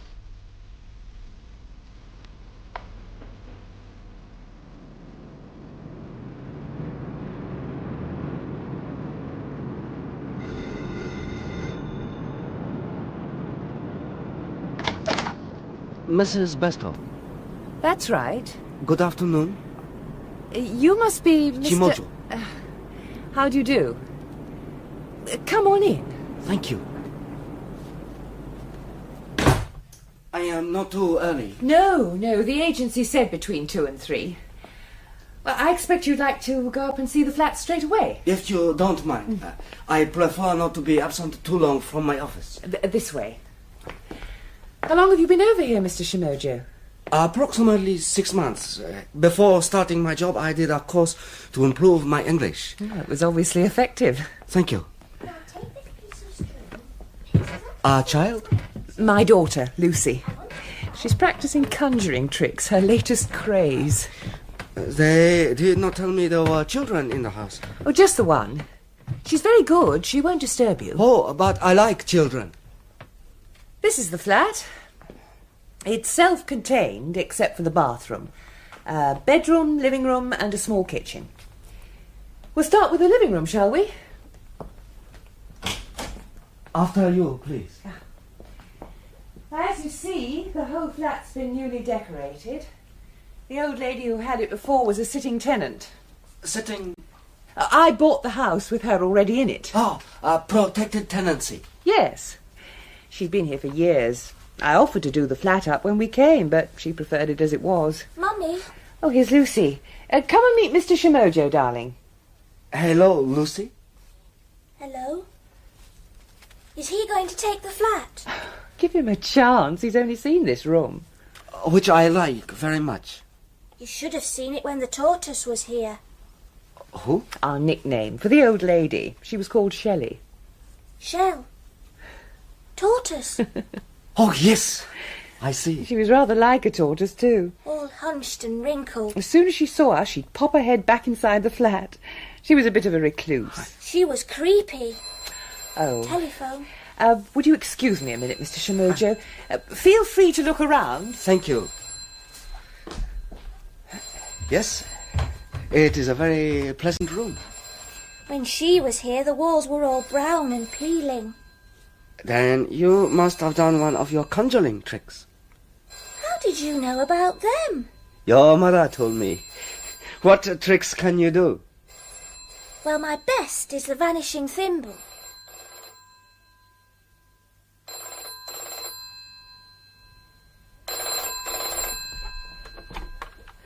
Hello? 888-903? May I speak to Mrs. Bestall, please? Helen Bestall here. Oh, hello. You don't know me. My name's Peter Trent. I'm a relative of Enid Shelley's. You must be the one the solicitors were trying to trace. I was in Canada until recently. I've only just heard about her death. I believe you had to cope with everything. Well, there wasn't much to do, really. Well, I'm very grateful anyway. The solicitor said there were some things to collect. Just a few personal effects, nothing of any value. Well, perhaps I could pop round sometime. I'm based in London now. Of course. When will be convenient? I'm around most of the time, as it's school holidays. Sit down, Mr. Trent. Oh, thank you. Oh, Lucy, would you put the kettle on? All right. You're a cousin of Mrs. Shelley's, then? Several times removed. I met her once or twice as a boy, but then my family lost touch. When she came to live here, presumably. Well, you'll know more about her than I do. Oh, I doubt it. I tried to make friends, but she'd never come down here. Just stayed up there in her own little world. I remember hearing she was a bit odd. Never got over her husband's death. When did he die? Oh, way back, during the war. As long ago as that. And there were no children? No. That might have been different if there had been. If there are children, one has to pull oneself together. Yes. Oh, I'm sorry, I forgot. You're a widow, aren't you? Oh, I was lucky. I had Lucy. Otherwise... it's easy to understand people escaping into themselves. I've got her things in a carrier bag. There's nothing much. A few pictures and ornaments, and there's a box containing some photographs and letters. From her husband, I imagine. They're tied with a ribbon. Oh, thanks. Well, it's good of you to have hung on to them. Oh, I didn't like to throw them out. You will stay for a cup of tea, won't you? If it's no trouble. Our new tenant's moved in today. I expect he'd like one too. Lucy? Yes? Run up and ask Mr. Shimojo if he'd like to join us for tea. Okay. Shimojo? That's right. A Jap, is he? Yes. Why? Nothing. I'm told they make excellent tenants. Mr. Shimojo? Hello, Lucy. I am in here. Come and tell me what you think of my room. Oh, it's lovely. You approve? It's more like a garden than a bedroom. Birds and flowers and animals. You mean the mobiles? They're beautiful. They are very simple to make. You made them yourself. It is only a matter of folding paper into different shapes. We call it origami. Oh, yes. It is my hobby. relaxation from my office work. I've made paper darts and things, but nothing like this. I love the peacock. Here is my favorite too. Would you teach me to make them? Of course. Now, come and see the other room. What a fantastic screen. It is hand-painted by the same artist who did the watercolors. It's lovely. And what do you think of this? Gosh. Another hobby of mine, collecting all sorts of my country. Are those two a pair? Yes. Why is one shorter than the other? Because they are daisho. That means the great and the small. The samurai, Japanese warrior, carried one of each tucked in his sash. May I hold the little one? Yes. But be careful. Do not take it out of its sheath. It is very sharp. There. Thank you. In ancient times, the blade was polished by a special technique. Unhappily, it is no longer known, and there is no modern method to compare. Lucy? Huh? Are you all right? Yes. I just felt a bit funny. Let me take that. I don't think I like your swords as much as the paper animals. They are not for children. Lucy! Oh, sorry, I forgot. Mummy wants to know if you'd like to join us for tiffin. Tiffin? I meant tea. Why did I say tiffin? Ready for lights out? Yes. Sleepy girl. Mm. Let's tuck you in. I'm glad Mr. Shimojo's come to live here. So am I. He seems a very nice young man. He's going to teach me origami. Is he? And then I can make mobiles like his. Snuggle down now. Mummy? Yes. What does tiffin mean? Tiffin? In what context? None. It just came into my mind. Does it mean tea? Yes, or some sort of light meal. I connect it with the colonies, British ladies in the Far East. You don't hear the expression nowadays. It's impossible to believe that 6 months ago my day consisted only of shopping and gossip and tiffins with friends. Today has consisted of little else but scrubbing down walls. Sometimes I think this is all a bad dream. I shall wake up, and my hands will be white and manicured again, and I shall be able to soak in a hot, scented bath. And above all, in the evening, Robert will be home. Good evening, Mr. Shimojo. Good evening. Did you have a good day? Yes, thank you. May I have a word with you while Lucy's upstairs? Of course. I only wanted to say I hope she isn't being a nuisance. Sorry? Intruding on your privacy. Good gracious, no. I enjoy her company. It's awfully kind of you to bother with her. It is no bother. I have young nephews and nieces at home. I miss them. Unless you have objections. Oh, no. I'm delighted she gets on so well with you. She tends to be a bit of a loner. It's nice for her to have company, other than me. Then please do not worry. The conjuring tricks must be wearing a bit thin. Getting rather tedious. This evening we will have a change. We are starting on origami. Oh, I know. I've heard nothing else all day. I cut the paper up like you said, into squares and oblongs and triangles. Did you measure them carefully? I think so. Yes, that looks excellent. I'm quite good at geometry. Accurate preparations are essential for origami. So, I will teach you first the simple folds that form the basis of all paper models. Why have you taken the little one down? Huh? Okashina. Didn't you know it wasn't there?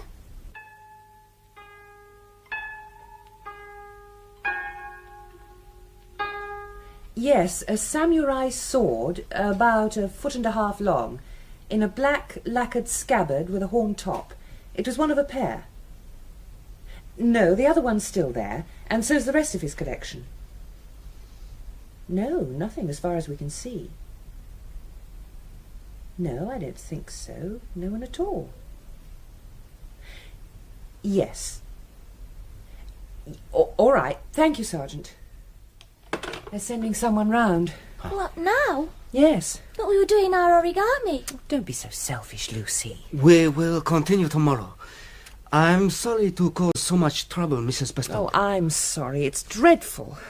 I can only think someone saw your window open and shinned up the drain pipe. Why didn't he take anything else? Perhaps he was disturbed.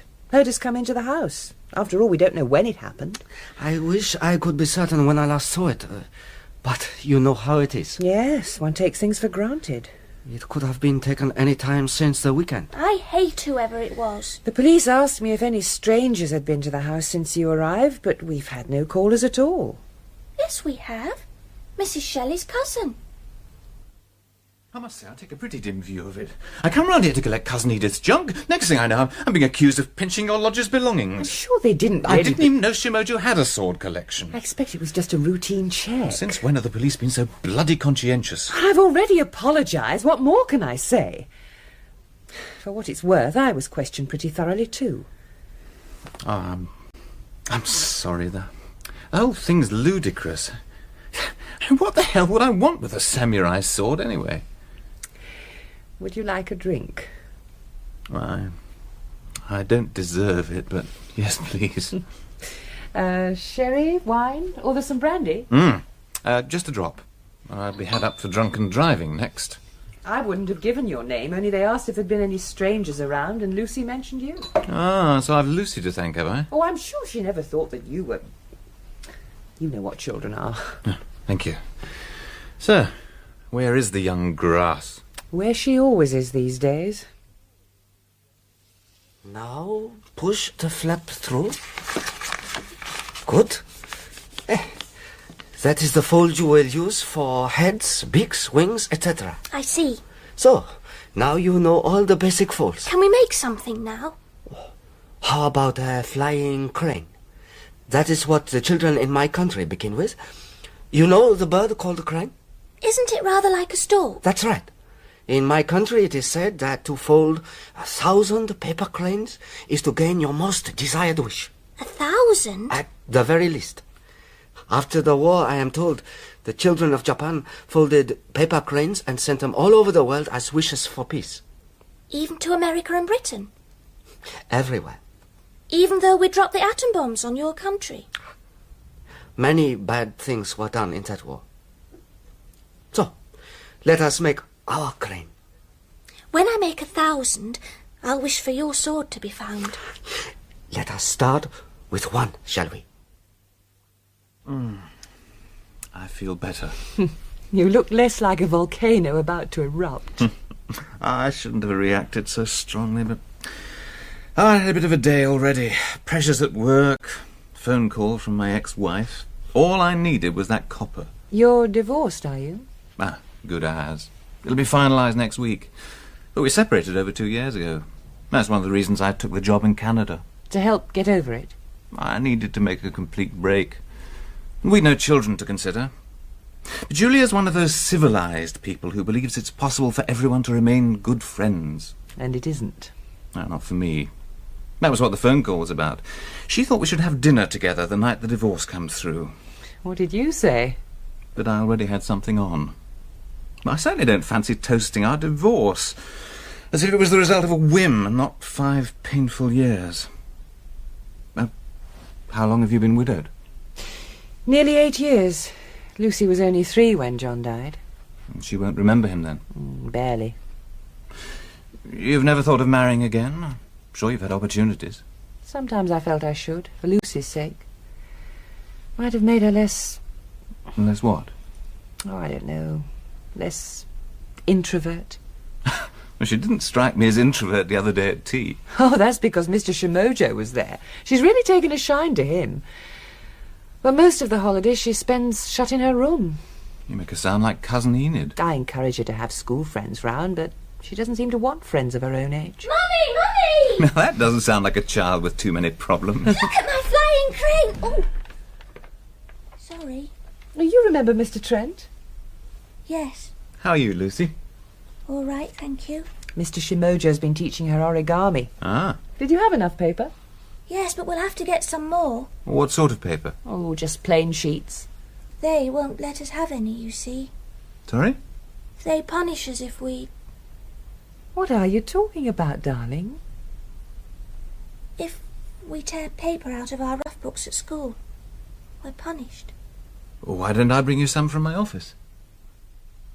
I shall have to be more careful writing this. And I must find a safer place to hide it. This morning they discovered Mary Barton's diary under her bed. They took it away and one of them cut it into pieces with his knife. Then they made her stand in the sun for the rest of the day as a punishment. I wonder if Robert keeps a diary.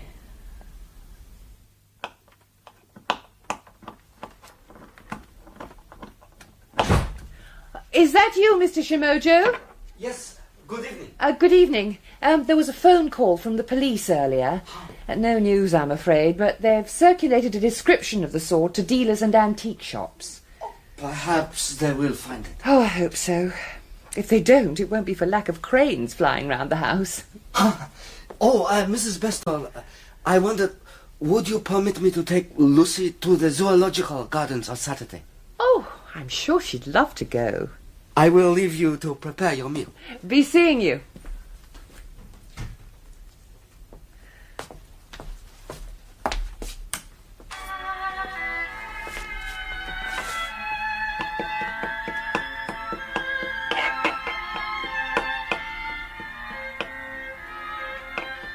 Mrs. Bristol?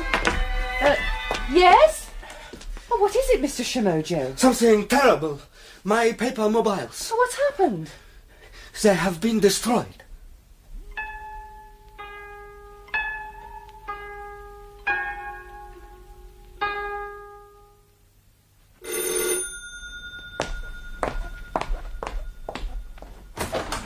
Oh, good, you are in. Oh, hello, Peter.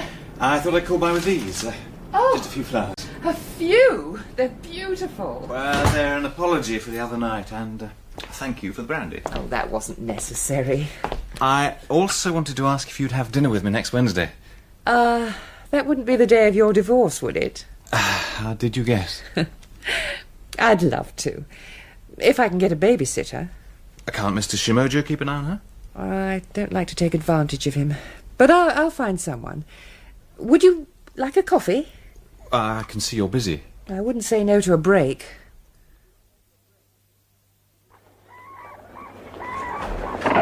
That sounds like our friends. Yes, there they are. I never knew cranes made such a noise. They have windpipes like trumpets. Look at that one with a head like a shaving brush. That must be the crowned variety. Yes, they come from Africa. Where's our crane? Over here.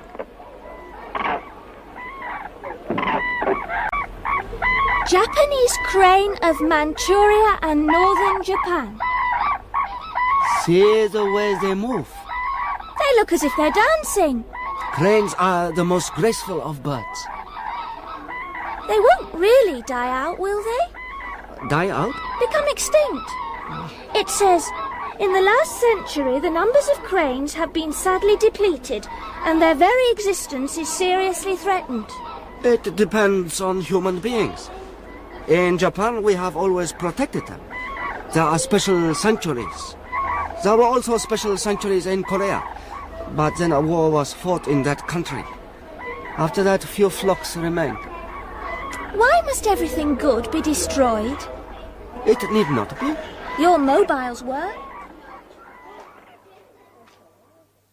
They weren't just torn down either. They were cut in pieces, quite deliberately. Do you think it had any connection with the sword business? Oh, the police thought it unlikely. This seemed much more personal, as if someone had it in for Mr. Shimojo. Has anyone? Not that he's aware of. He doesn't even know anyone round here. I might have seen him, though. There's still quite a lot of resentment against the Japs, especially amongst the older generation. Oh, surely no one will go to that length. I don't know. Someone like Cousin Enid might. What? Well, had she been alive? Her husband died in a Jap prisoner of war camp. Oh, I didn't realise. Well, they were both interned. Well, a lot of civilians were. He worked for a shipping company. They were living out in Singapore at the time of the invasion. Were they in the same camp? I don't know much about it. Just that I was warned not to mention the Japs when I met her as a kid. I imagine they had a pretty appalling time. Yes. I once heard enough tales. And yet you meet a young man like Mr. Shimojo, and it's difficult to fathom how... Mind you, he has cause for resentment too. His grandparents lived in Nagasaki. Oh, no. They were both killed outright. He never knew them, of course, but he remembers other relatives who died years later. Long-term effects of radiation. God. How did you come to discuss all that? We were watching television news the other night. It was some anti-nuclear demonstration. We got talking. He was very philosophical about it. Oh, pity he and Cousin Enid couldn't have got together. Might have helped exercise some of her memories. Crotellus atrox, rattlesnake. Ugh, look at its fangs. It is one of the most poisonous of snakes. It causes many deaths in America. And look at this one here. The famous black mamba. It's so long. This is quite a small one. It says they can be as long as 12 foot. 12 foot? Let us move on. Asia, mainland and Pacific Islands. These are pit vipers, I think. Yes. It seems there are several varieties. What is this one, I wonder? Ah, yes, the purple spotted viper. They call it the mangrove viper too. Yes, you are probably right. Found in coastal regions of the Malayan Peninsula, Sumatra, etc. Especially common in mangrove swamps. Sometimes it gets into buildings at night, looking for food. How do you know that? One night, one got into our... I don't know. I must have read it somewhere. Malaysian blood python. What fine colouring he has. Look, Lucy. Mr. Shimojo? Yes? I'm sorry, but I don't feel very well. Last night a snake got into the compound. We found it under some sacking in the storehouse. Lily said it was a mangrove viper and poisonous. But that didn't stop her beating it to death with a broom. How are you feeling now? Not too bad. Headache gone? Nearly. It was awful at the zoo. Thought I was going to faint. Poor old Lucy. Mr. Shimojo made me sit down. Then he went and got a taxi. It was probably the heat. You were feeling all right earlier, weren't you? Yes. And you haven't felt faint before, or had any headaches? Well... Have you?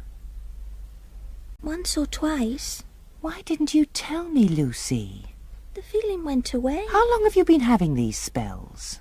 Only a few weeks since about the time Mr. Shibata came, but... Shimojo?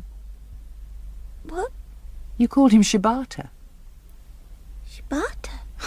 You must be in a bad way forgetting your friend's name.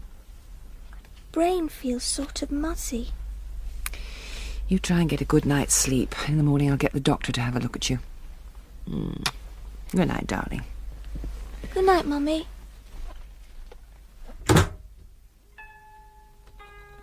Shibata.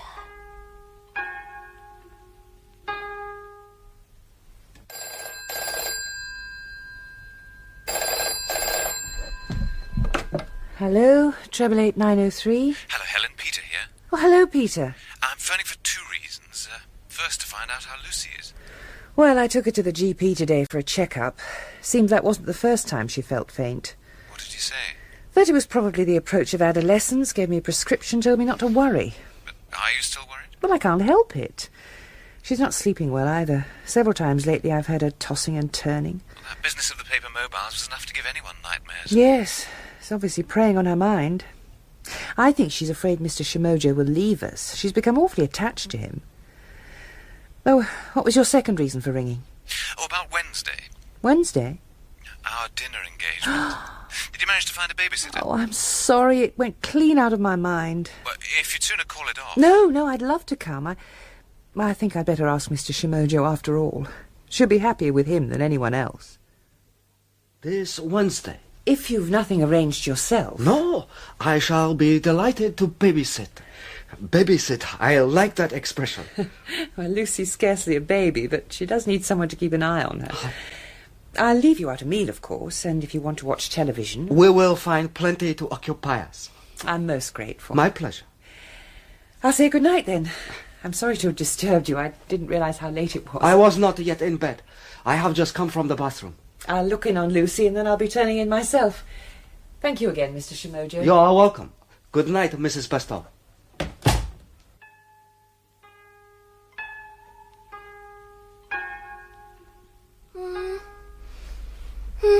Lucy? It's all right, darling. Go away! Leave me alone! It's all right, love. It's only me. Oh, Mummy. Were you having a nasty dream? Is Mr. Shimojo all right? Of course. He's on his way to bed. Are you sure? Yes. I was just talking to him. Why? I dreamt that... What? I don't know. I've forgotten now. But I know he was in it. What was that? It was him. Mr. Shimojo, are you all right? Yes, I'm sorry. I didn't mean to shout out. What happened? In my bed, when I pulled back the sheets, I found a dead rat. No, don't look, Mrs. Bristol. It is not only dead. It has been dismembered. Oh, my God. What's the matter? No, Lucy. Come back. No, Lucy. Today, Mary and I caught a rat and killed it with a stone. We skinned it and cooked it and ate it with our rice at supper. The first piece of meat I'd had for nearly a year. It wasn't at all bad.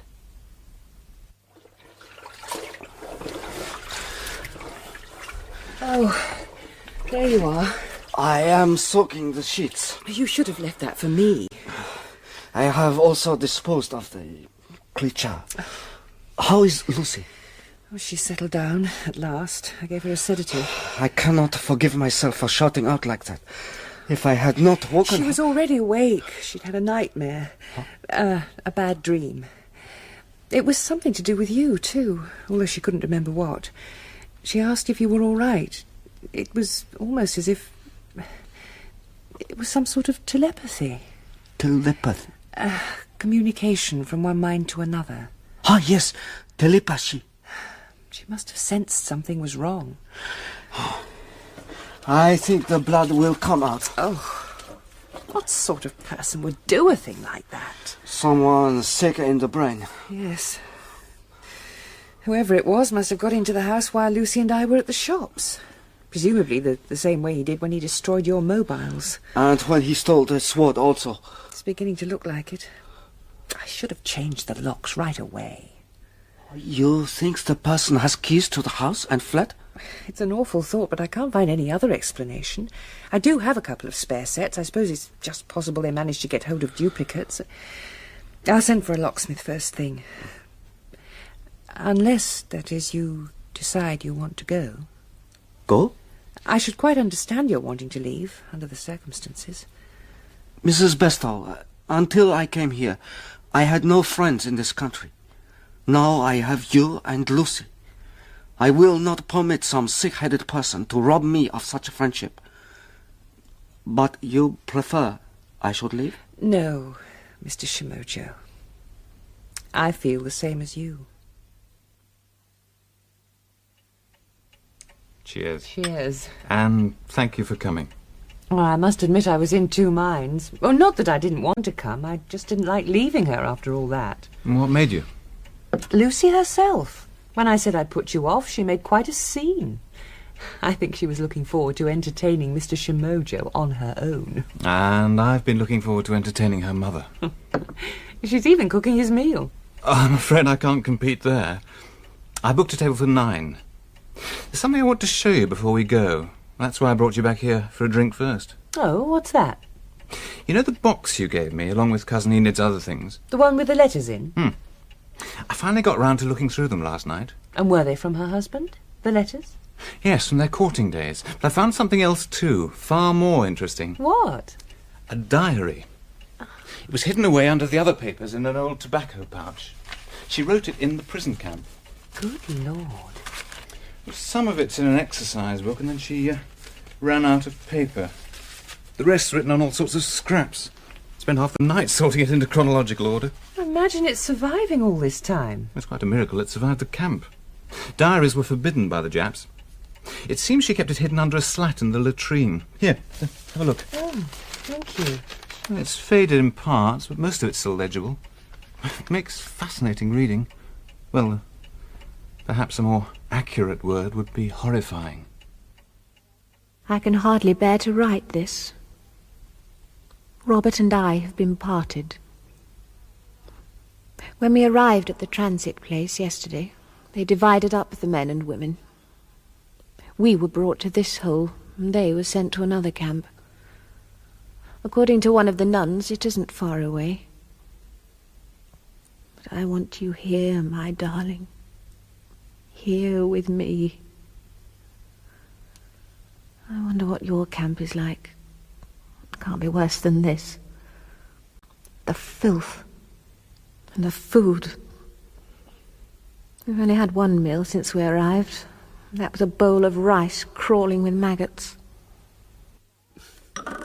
More apple crumble, Mr. Shimojo. No, thank you, Lucy. Custard, then? No, it was an excellent meal, but I am now, how do you say? Full to bursting. Full to bursting, yes. Next time I will cook for you a Japanese meal. Will you? We will start with harusame soup. No, perhaps we will have kuritokani no sunomono. What's that? Crab and cucumber with vinegar sauce. Ooh, yummy. And then we will have sukiyaki, steak and vegetables specially prepared.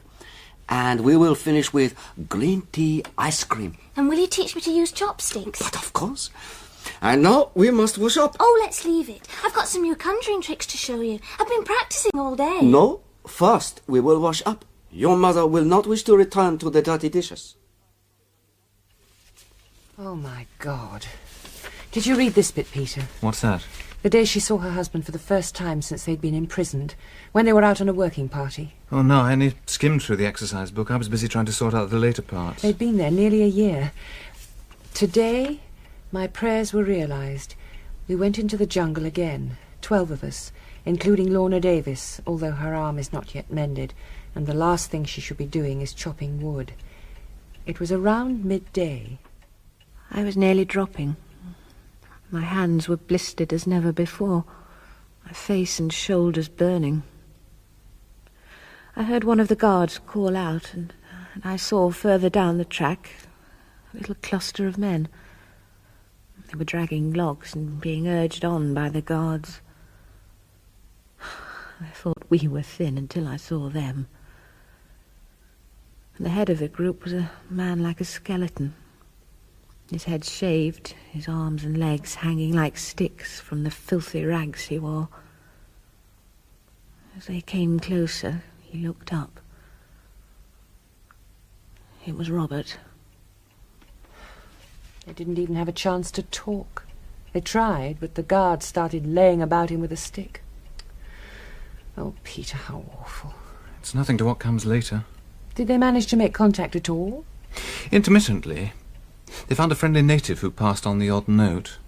And sometimes she got news via one of the doctors. Her husband seemed to be down with malaria a lot. So they never actually met again? Well, they planned to. It was all arranged. They were going to meet outside the compound one night, but he was caught before he even got through the wire. Oh, no.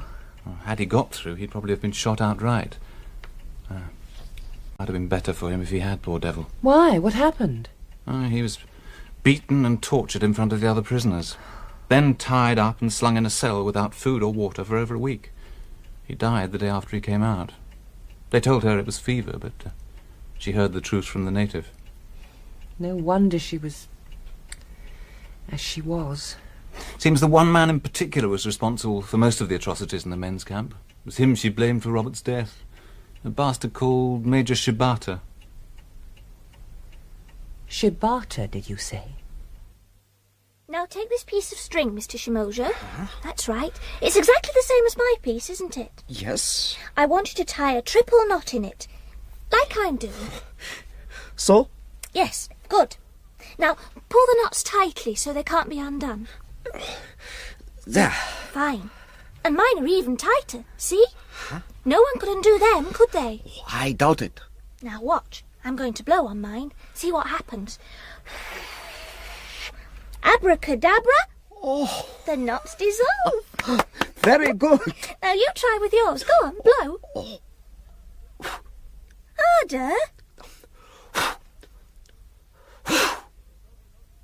It is no use. I cannot make magic like you. It's easy when you know how. Will you show me? Later. First I want to show you my other new trick. Oh, what is that? It's my best so far. Would you mind sitting on the upright chair? All right. Like this? Good. And now I'm going to tie you up. Tie me? Yes. There's some rope in my trunk. Good gracious. Wait a tick. I'll get it. I can see you will soon be another Houdini. Now sit still, please.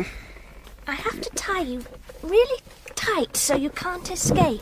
And then you blow hard and I too shall dissolve. Is that it? Wait and see.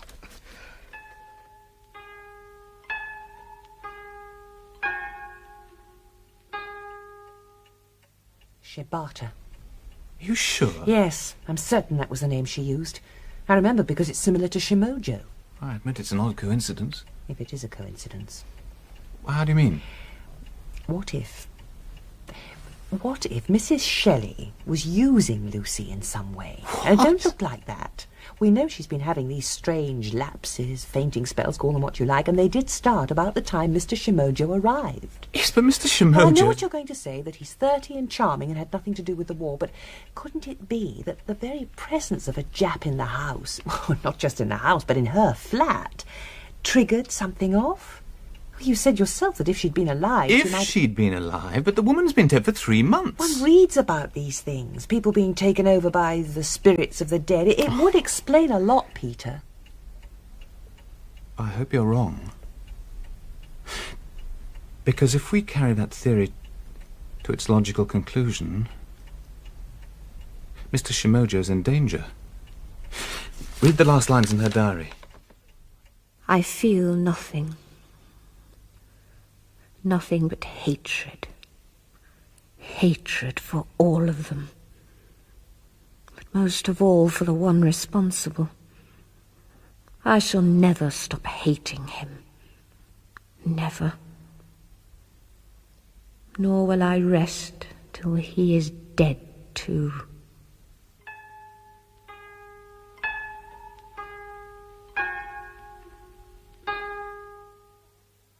There. How does that feel? Fine. It isn't too loose. Goodness, no. You have done a most professional job. You sure you can't get free? Absolutely. Wriggle about so I can see. I can't. The rope is cutting into me. This isn't going to take too long, is it? No. I'm going to do it now. I just have to fetch something else from the trunk. This is the most spectacular trick. I hope it works, or I shall be tied up here forever. Yes. What is it you are getting out of there? Let me guess. Is it a magic wand? Abracadabra. My sword. Where did you... no, don't take it out of... no, Lucy, I told you that's dangerous. Put it away, please. Lucy. Lucy, what is the matter? What are you doing? I'm going to kill you. Is this some game? If so... I'm going to kill you. Just as you killed him. Me? Kill someone? Yes, you. No. Today they came and told me he was dead. He's dead, and you killed him. Who? What are you talking about? How could he live after all you did to him? How could he live after all you did to him? Oh, Lucy, you know, I wouldn't hurt anyone. I feel nothing but hatred. I feel nothing but hatred. For me? Hatred for all of them. For all of you. No, please. Most of all, for the man responsible. You were responsible. No, stop. Listen to me. Shibata. No, Lucy, you know me. Shibata. Shibata. You're Shibata. No, I have never heard of any Shibata. I shall never stop hating him. Look at me. I'm Mr. Shimoto, your friend. Nor will I rest until he's dead. You wouldn't want to harm me, would you? Kill him. Of course you wouldn't. Lucy, think of all the happy times we've had together. Kill him. Think of all the games we have played. The magic and the origami. I said kill him. Think of the 1,000 crimes. Kill him now. No, I won't. Go away. Go away.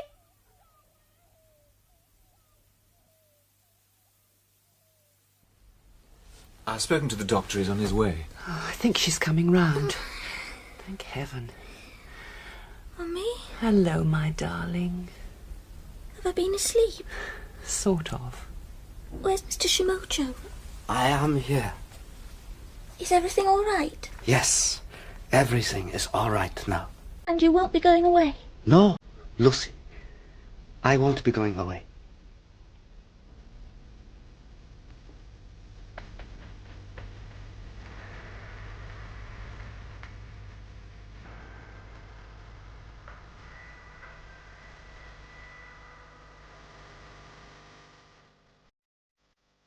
In Oragami by Jill Hyem, Mr. Shimojo was Sean Barrett, Helen Bestall, Carol Boyd, Peter Trent, Christopher Schooler, Lucy Bestall, Helen Worth, and the voice of Enid Shelley, Kate Lee. The pronunciation advisor was Masatoshi Tobita, and the play was directed in Manchester by Kay Patrick.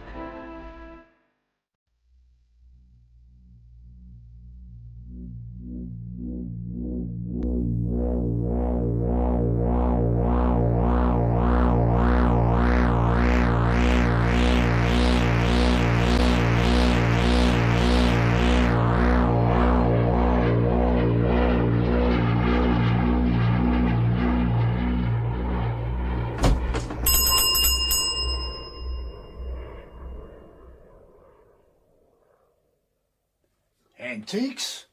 Of course it's illegal, me old darling, but it's not criminal. Well, your customers mightn't agree, Sam. It's what I tell them that matters to the law. So long as they don't actually say the article's old, I'm okay. Show you something.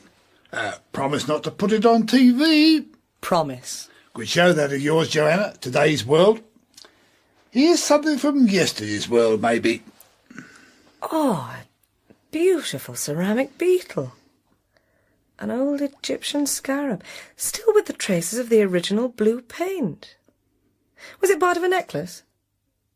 There are holes drilled. 2000 BC? Last Wednesday, Joanna.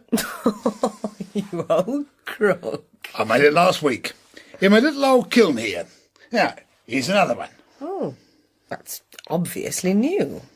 Freshly painted, bright as a child's new toy. But the lines of the other were blurred, beautifully, as by the friction of centuries of desert sand. Same batch. Difference being that I took the old ones down to the farm and fed them to the turkeys. The Christmas turkeys? Then my boy scratched the scarabs out of the turkey litter. The grinding in the bird's crop had centuries. We call it in the trade distressing antiques. Distressing? How quaint. But is distress illegal? Not so long as I don't claim nothing. Everything in this shop was made sometime this year. All of it by pals of mine, ex-cons. You see, they taught us trades in prison to help us when we got out. I did modelling, fine ceramics and turkey farming. Mates of mine learned carpentry, cabinet making, welding. The old firm. Class of 82. Now, here's a nice little bureau. Ah, I think I know this kind. Doesn't it have, just here, a secret drawer? Yes!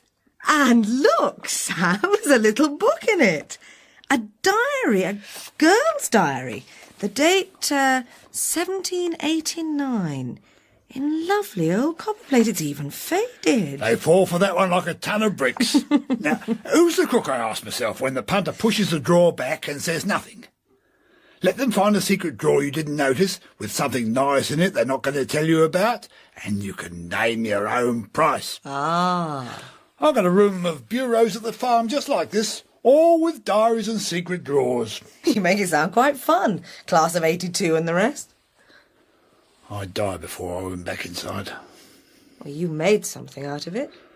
Hundreds don't. Prison ages you so. In a way, that gave me the idea of going into the antique trade. You hear about the prisoner's distress when he was sentenced. Not just a figure of speech, apparently. Prison wears you out. That's the real punishment. It ages you. It's the time stretching out, the slowness of everything, the rules, all the rules. They make you feel so old. They age you 20 years in 5. You can't move without them. When to walk, when to stand still, how to lace your shoes, lay out your clothes, time of exercise, time of association. So many minutes this, so many minutes that. You have to think out every move in case you've broken a rule. In prison, nothing happens of itself. Like an old man who can't trust his legs, has to think out every step, whose body has betrayed him. No, I'm not going back inside, ever. And prison's got worse. It's changing. It's got dangerous, but not in the old way, when the big villains ruled absolutely and you had to mind your P's and Q's with them. Something's happening in stir, and none of us like it. Something the government is doing. The government is changing the prisons? I've heard nothing about that. They built these immense factory wings for canning meat. Now, instead of the old trade, you can learn how to be a butcher. And some of the prisoners disappear. How can a person disappear in prison of all places? Special delivery, Mr. Mellish. Heavy, this one. Ah, thanks, Johnny. Here you are, Joanna. See you, mate.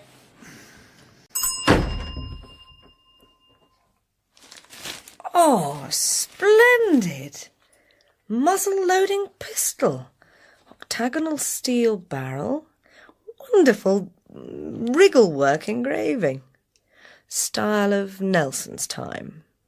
In working order, I'd say. And brand new. Crafted in its beauty by a boy who knew nothing but motors before he got pinched for driving other people's away.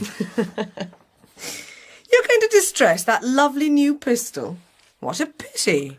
It takes really modern equipment to add the patina of age and romance. Now, this is a sonic device they invented for aging wine artificially. You drive this beam of sound vibration into your wine that was bottled yesterday and is 20 years old in 10 minutes. The vibration seems somehow to shake it to pieces, but in wine that releases the flavours.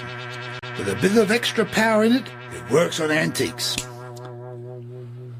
I put the pistol inside, and in half a day, it'll be 2 centuries old and 10 times as romantic. They're very popular. So long as you don't say how old it isn't.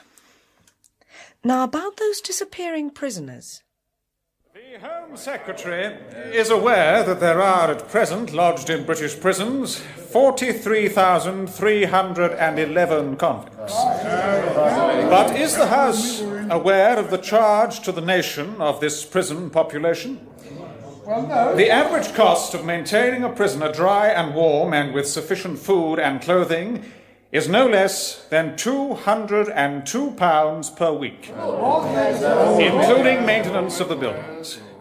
I will save the honourable members the task of calculating the yearly cost of this to the taxpayer. It is £10,507 per year per prisoner. Now that is to say that our convicted criminals, the enemies of our society, are living at a rate far above the national average wage, and indeed at a rate that would keep your ordinary deserving family in some luxury. As a country, we are spending £455 million per year on the outcasts of our society. I would ask the Home Secretary what practical steps are being taken to reduce this load on the budget. Are radical and less expensive alternatives to prison being investigated? Weekend jail and daytime prison would immediately cut this cost and would begin to minimise this drain on our national resources.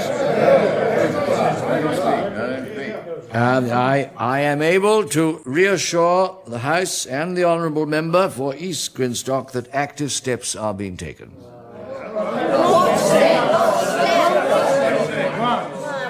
That does not seem to me to be sufficient reassurance. Will the Home Secretary outline these steps? That cannot be done at this moment in time, as the matter affects national security.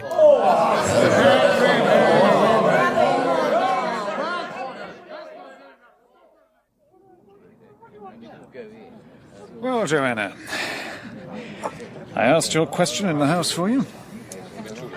I'm beginning to smell a cover-up, Toby.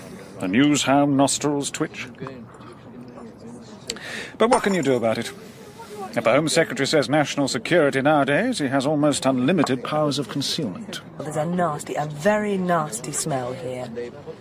What could be going on inside the prisons that frightens so my old grass Sam Mellish? And whatever could make it a high-security risk into the bargain? I'm beginning to remember the Nazis. The medical experiments in the concentration camps? Why turn prisons into factories for canning meat? Well, Joanna, I really don't think it's not impossible.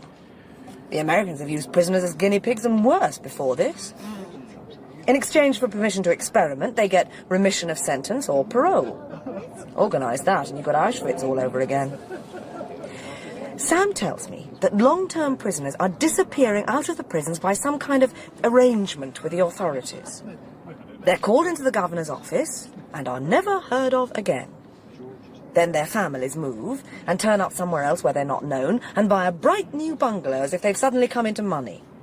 But the offender himself, he never turns up. They've relocated him in exchange for information to get him away from possible revenge. Yes, but what happens to him? And is ordinary police information a matter of national security? I've told you, Joanna, there's nothing I can do. But I can. I can put it on TV. What use is an investigative programme like Today's World if it doesn't alert its viewers to dangerous trends in society? Well, they'll have you in stir yourself very promptly if you break national security. Well, that's a risk I'll have to take. No government is above the law. But supposing they're infecting prisoners with terrible diseases in exchange for privileges, or experimenting with forms of radiation. Really, Joanne? It could be recombinant DNA work, cloning, the invention of new germs using human hereditary material, anything. In a democracy, we have a right to know. I love you in this formidable mood, Joanna. I wish we'd married after all. Oh, yes, and me fully occupied in bringing up little parliamentary candidates. Look, Toby, I've had my own TV programme 2 years now, and I reckon it's done some good. Children can wait. Can they? Really? Well, sometimes I think the whole world is like children squabbling. Nursery politics. That's no way to think of the electorate. My public's a strong, faithful animal. Slow-moving, maybe, but in its wrath and its love, terrible. An elephant, maybe. No, its memory's too short. Sometimes it seems like a kind of snake that swallows you and squeezes you out of shape. You're getting cynical, Toby. But I'm not. I'm going to do something. First move, I'm going to visit one of those resettled prisoners' families. But I still can't understand about those canning factories.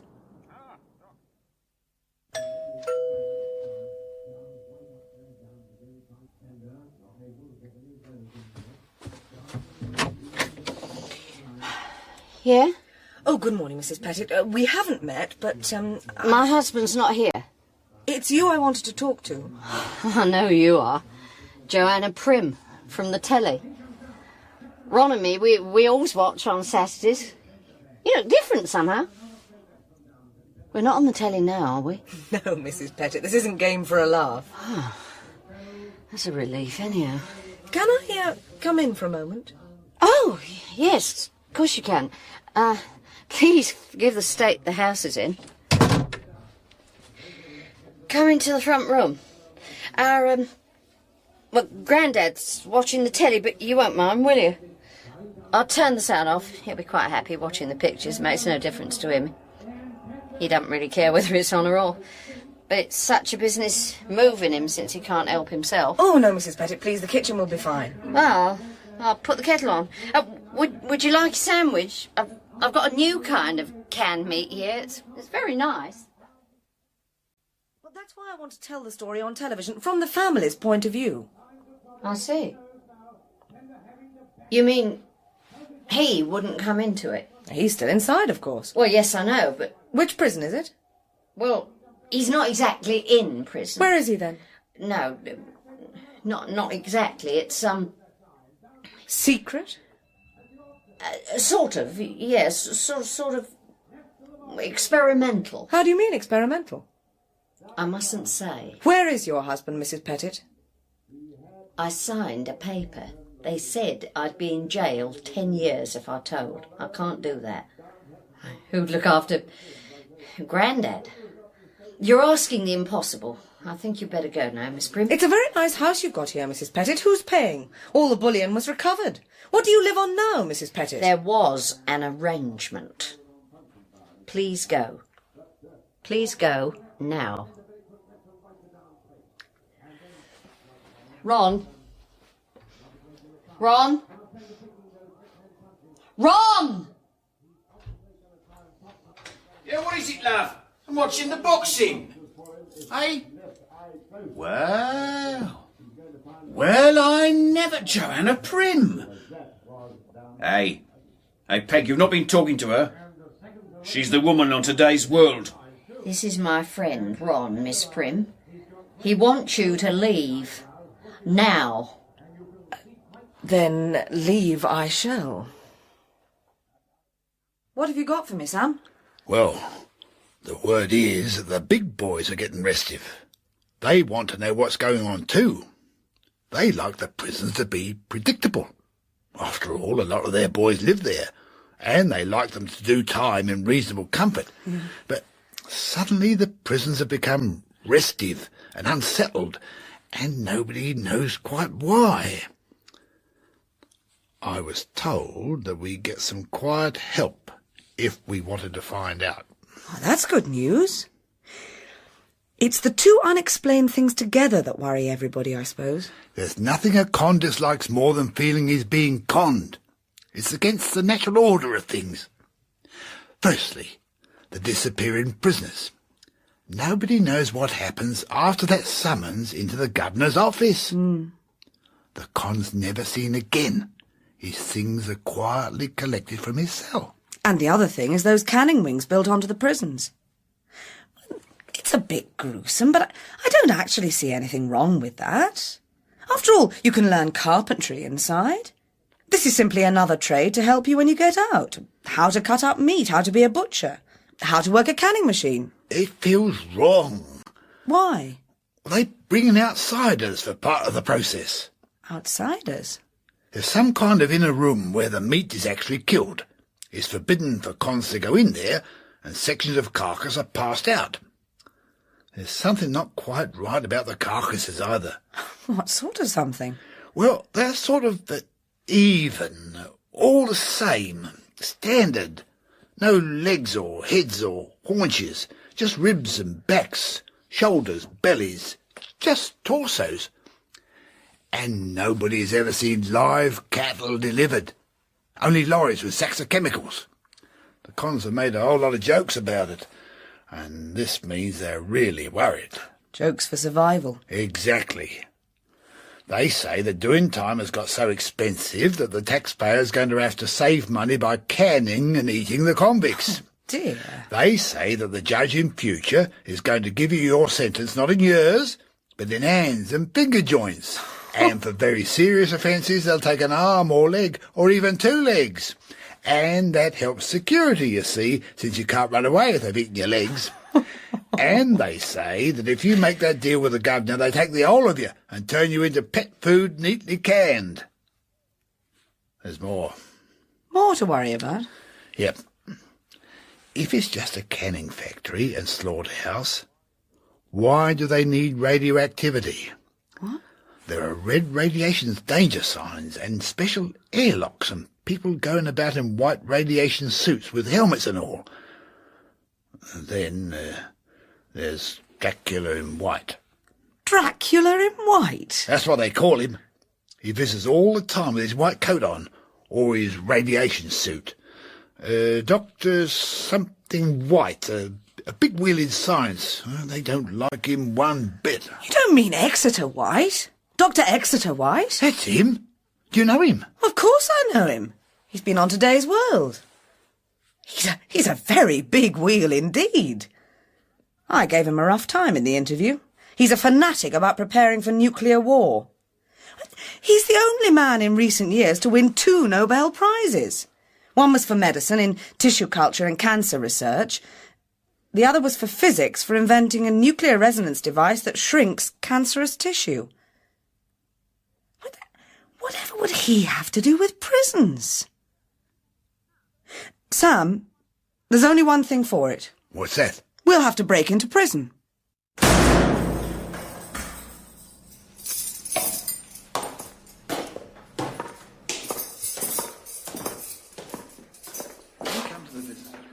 Just give your form to the screw there. When he sees it as blank, he'll know what to do. So the big boys have the screws in their pay. The big boys have everybody in their pay. Your visitors' forms, please. Ah, I see. Why, hello, Sam. Hello, Mr. Preston. All right, are you? Oh, very good, thanks. Now, this way for you and the lady. But have a bit of a wait.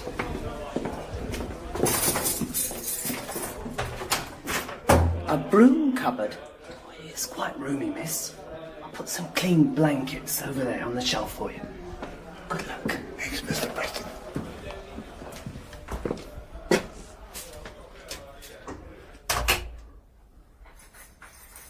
We're locked in. Oh, God, Sam, I'm glad you brought a torch. We might as well make ourselves comfortable. Somebody will come back after midnight and let us out. We'll not see him, and we're not to speak until we're well away from the main cell area.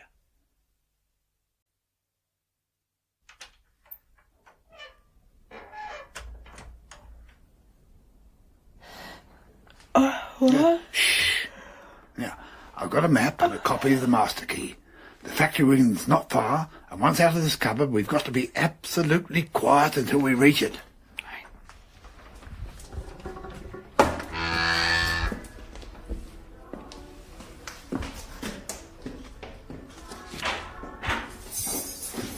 Good night. Good night, Fred. It's the screw's comm room. Quick, into the cell, it's empty.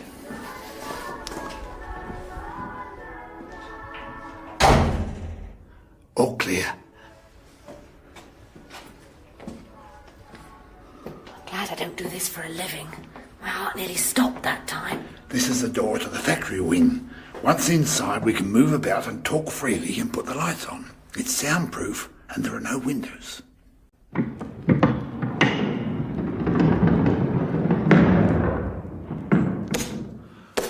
That's better.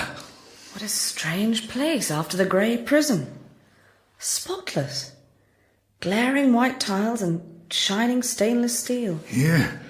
A broad production line table of steel rollers from a hatch in one wall to a hatch in the other. A chain conveyor with hooks overhead. Yeah. Halfway along, the rollers disappear into machinery, protected by heavy-duty polythene. Lift up the flap, Sam. Let's see what's inside. Great knives in wheels, like a zodiac of sabres. It's like a car wash, Sam. Yeah. Look up there, great sprinklers for water. I reckon they have to hose the place down frequently enough. You'll hook up the carcass and roll it along to the canning machinery. So it must come out of this far wall, out of the hatch with a great padlock on it. Sam, we have to get into the room behind that hatch. No problem. Here's the door. With a radiation sign on it. None of the cons get further than this door. Not that they want to. Open it, Sam.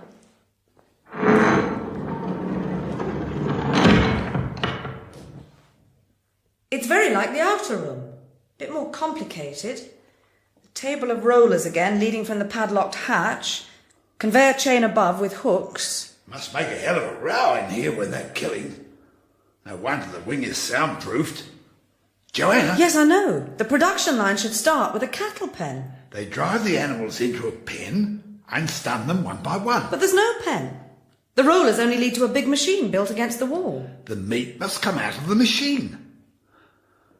Look, I don't like those radiation signs. There are lockers over here. Radiation suits hanging up in them. Over here, showers and scrub rooms. Butchers wear white for their trade. I've never heard of them wearing white radiation suits. I'm getting into one now. Please do the same, Joanna. Think of the future generations. I'd really prefer lead underpants. I've found the control panel, Sam. No, Joanna! There's a switch here labelled Viewing of Culture Chamber. For God's sake, be careful! Let's view, shall we?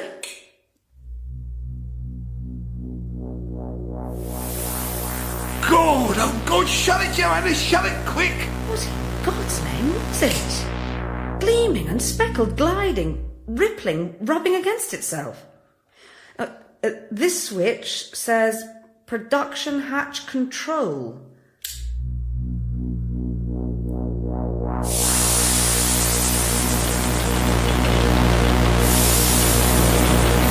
What have you done, Joanna?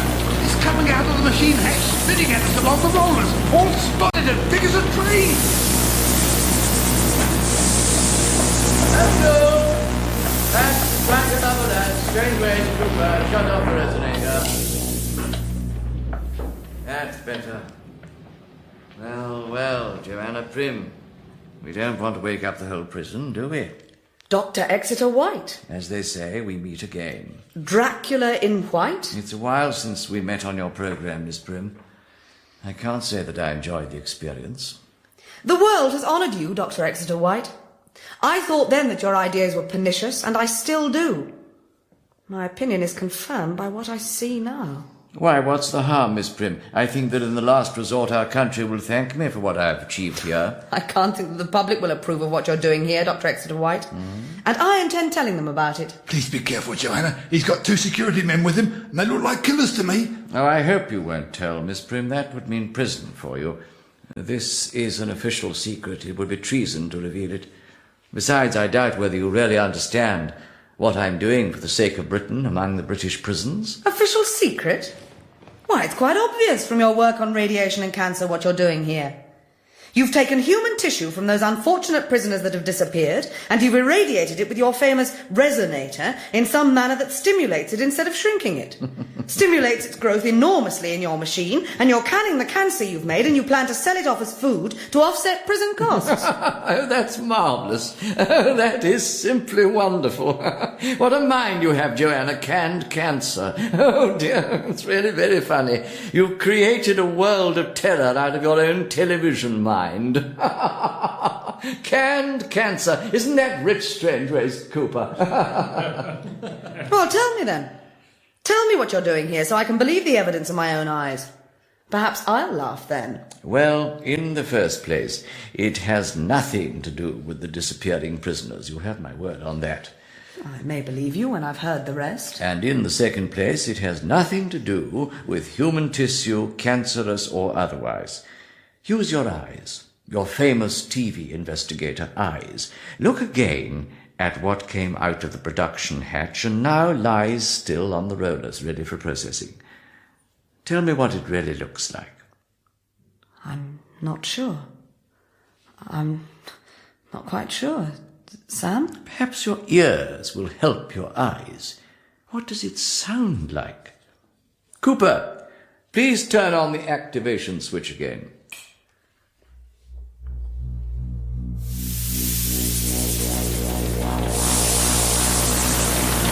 Well, a great snake. A great mottled, scaly snake. Thrusting and pouring its coils out of the resonator. Rearing up and hissing. Hissing like a scream. That's it, Joanna. You have it. Snake. We cultivate snake tissue here in enormous quantities. It turns out to be delicious, like very tender chicken. That's enough. We guillotine it in lengths and skin it and pass it out to the other room to be variously cut up and the bones removed before it is minced or sliced and canned. It comes out alive, right? Yes, we cut it into sections, and the sections are alive, but weaken rapidly out of the machine. We electrocute them and crush the spine to make sure they're dead. Each section has a heart and liver and lights, inside muscular ribs, but of course no head or loins. It's just torso. But otherwise a perfectly ordinary carcass, which has to be butchered in the usual way before canning. It's slightly radioactive as it emerges, but that wears off very quickly. Hence the radiation signs. I see. You make snake. Continuous snake. Endless snake. That's it. You have it. Endless snake.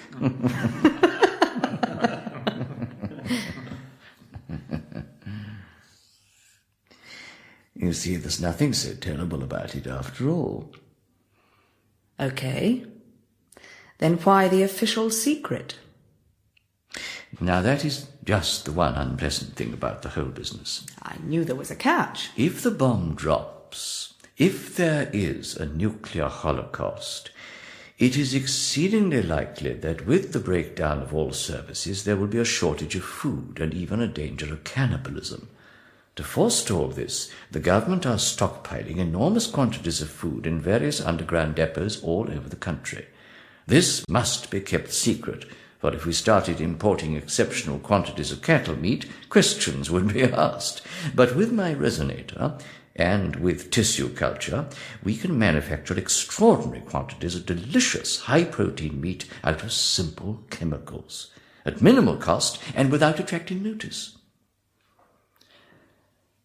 Until you stepped in. But now you understand that there's no harm and no cruelty in what I'm doing. It's all right again, isn't it? You're forgetting our confrontation on today's world. Oh, I bear no grudge. I dare say. But I don't believe in preparing for the bomb. That's what we round about. I still hold to it. I don't believe that we should make it at all easier for people to accept the possibility of a nuclear war, with shelters for privileged people and caches of food and a new beginning promised. It won't be like that. It'll be total desolation and the death of the world. So the bomb should not even be a possibility on people's minds. That's why I'm going to tell the public about your scheme, Official Secrets Act or not. I haven't signed any paper. I've not agreed to keep anything quiet. I'm going on television to tell it as it is. I must remind you that you have broken into the enclosed premises, the property of Her Majesty's Home Office. So, book me for breaking and entering. Then sadly you leave me no choice. No choice at all. Strangeways and Cooper will help. They're used to such little problems. Turn on the guillotine, Cooper. Strangeways. And then the mincer outside. Don't turn on the canning machinery. It's too noisy. But you can't disappear me, Exeter White. People know me, and you'll have to catch me first. Quick, Strangeways, Cooper, head it off. Don't let it open the outer door. She'll wake up the whole prison, and all chance of secrecy is lost. I've got the man now. Ah, have you? Well, Sam, we can disappear you.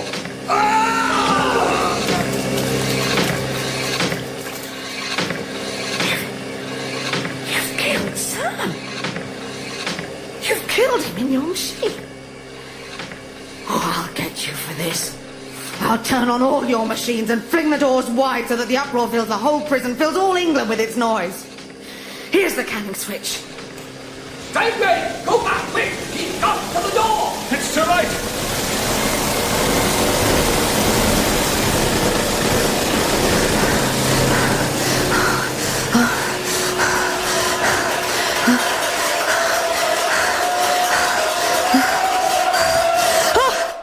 Just a minute, young lady. I think you'd better come along with me.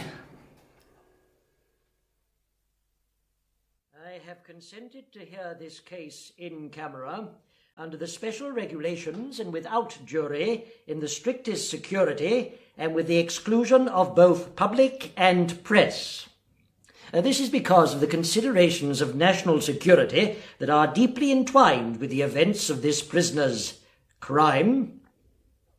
It has been shown, to the satisfaction of this bench, that the prisoner, Joanna Mary Prim, has used her influential position in the public eye not only to commit murder, but also with the intention of forcing Her Majesty's government to make revelations of policy, not in the public interest. Fortunately, in the latter purpose she has failed. Security in Dr. Exeter White's important scheme is unbreached. However, the prisoner succeeded in her other purpose, which was the cold-blooded killing of her blackmailer, the ex-convict and antique dealer, Samuel Mellish. The defence alleges that the letters which show that Sam Mellish was blackmailing the defendant are forged. Expert testimony declares that they are genuine. Moreover, one of our most eminent scientists, Dr. Exeter White, a man of unimpeachable international reputation and a double Nobel Prize winner, has told us that he saw the deceased pushed into the meat-cutting machine by the prisoner. Dr. Exeter White's testimony is supported by the 2 security officers who were present also.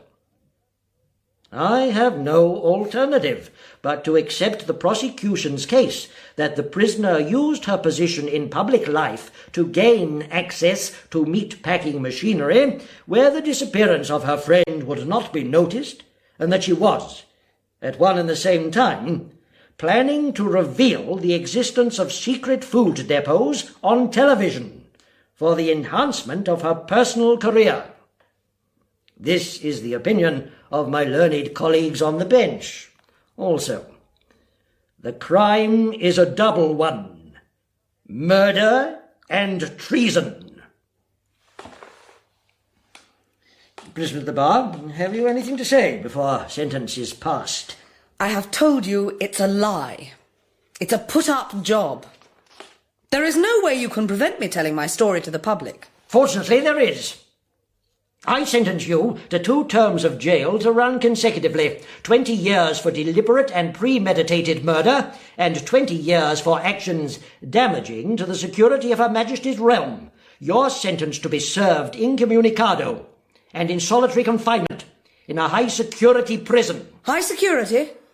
Escapes are not unknown. You may think you're walling me up in stone for 40 years, but governments fall. New governments declare amnesties on political prisoners. For that is what I am. Make no mistake. I'm still young and full of fight. Even if I'm an old woman when I come out, I can still tell my story. The world may well be at peace by then, and if it is, your story will signify little. But if it is still at loggerheads or at war, telling your story would be another act of treason, for which you could be prosecuted to serve another term for as many times as would be necessary to silence you. There is no escape or amnesty for a criminal of your kind. Take her away. You will polish your cell twice a day and the corridor outside until it is shiny. You will fold the polishing cloth exactly into 4 with even margins. You will make an even number of strokes with the cleaning instrument to the left and to the right as you polish, thus left, right, calling out left, right as you do so. You will then rinse out the polishing cloth and leave it to dry properly folded. The water is turned off at 8:30 a.m. exactly. You will complete your ablutions, your cleaning of the cell and your polishing by then, or there will be withdrawal of privileges. What privileges? I have no privileges. There will be no books. No cocoa at night. Miss Spooner, can you please have the light turned off at night? I can't sleep. Switching to the red nightlight is a privilege. I want darkness. I want darkness. Darkness is a privilege. Right, left, right, left, right, left, right, left, right. Prim, there's a visitor for you. A visitor? I'm not allowed visitors. Visits are a privilege. Dracula in white. You must be settling into prison if you call me by that name. How many others have you put into prison with your lies? Strangely enough, Joanna, you are the only one. My friends'll get you. They'll create a scandal. Your friends were grieving very beautifully at your funeral, Joanna. What? You were buried amid much sorrow last month. An unfortunate motorway accident speeding to the studio. Cooper and Strangeways enjoy arranging little accidents. Everybody thinks you're dead, Joanna. You think you've got me? Well, I have, haven't I? There is a way out. A way out? Where is your television reporter's curiosity? Don't you want the whole story? You mean the disappearing prisoners? It's what got you here in the first place. Now at least you can learn the answer. The governor's door will close on me and I'll never be heard of again. Is it some kind of invitation to self-execution? I tell you now, I'm not going to kill myself. No, it's much more of a gamble. You agree to submit to some experimental research. If it succeeds, you live.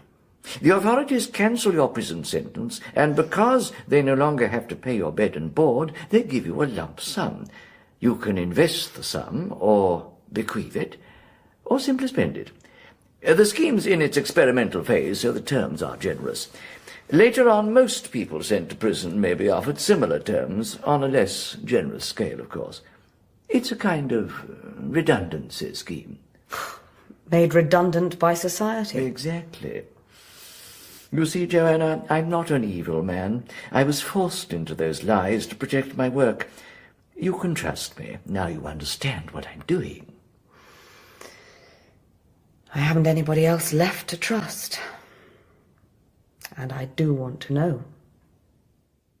Can you tell me anything more about the programme, Governor? I've told you as much as I can. Are the financial arrangements clear? Would you like to sign now? You'll be taken straight to Dr. Exeter White's clinic, without going back to your cell. That suits me. I'll sign. No, it's not painful. We're still learning. The nuclear resonator has to be modified from time to time, but there never was any pain. It's your resonator that made the meat grow in the machine. Now, please don't be alarmed. Straps here, a little tighter. Yes, my resonator, my one triumph, my one discovery. In my life, Joanna, I've only told one lie, and that was yours, and made only one discovery, and that will be yours too. You said that prison makes the prisoner old, and that's the real punishment.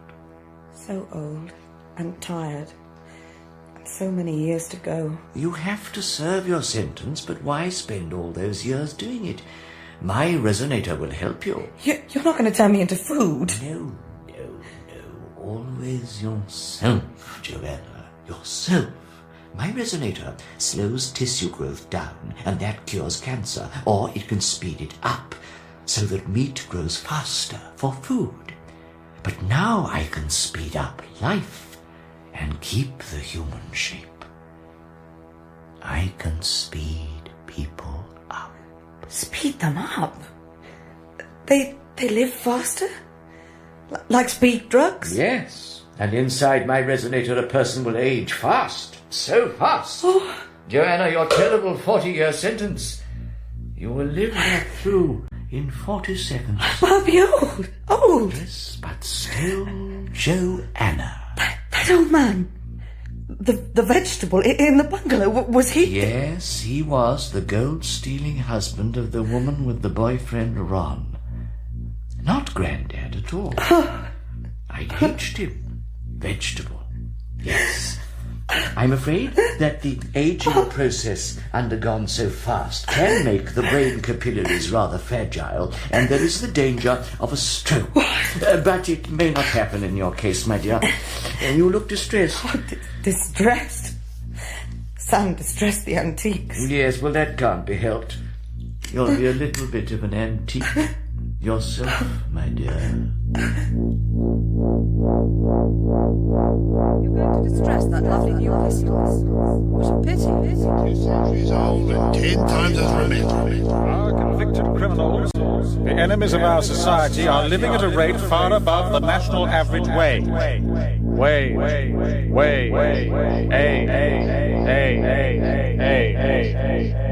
I wish we'd married after all. There's radiation science, Joanna. Think of the future generations. I really prefer leather. Let's not worry about that now. Worry about that now. Worry about it. Watching the pictures makes no difference to him. He doesn't really care whether it's on or off.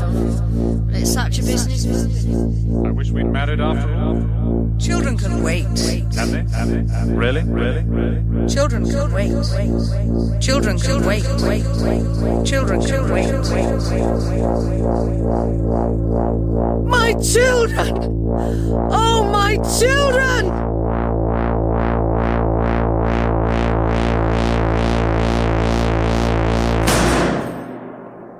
Dracula in White by Peter Redgrove starred Maggie McCarthy as Joanna and Benjamin Whitrow as Dr. Exeter White. Sam Mellish was played by Gerald Wells, MP Toby and Cooper by Tim Meats, Ron and the Governor by John Lindstrom, the Judge by Paul Nicholson, and Mrs. Pettit and the Wardress by June Barry.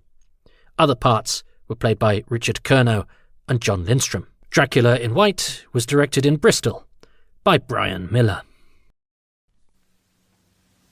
Don't let the car start. I don't want him to go. I really don't want him to go.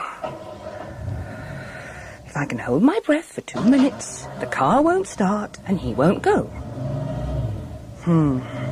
That didn't work when I was 7 either. Bye. Ring from the airport. Ring from the airport if you get time. Or even if you don't get time. I'm not proud. What happened? I used to be proud. Mind you, I used to be me as well. What happened to Barbara Jones? Barbara Jones? Barbara Tate, I mean. Mother! Where do you think it sounds nice? That's beside the point. My name is Barbara Tate.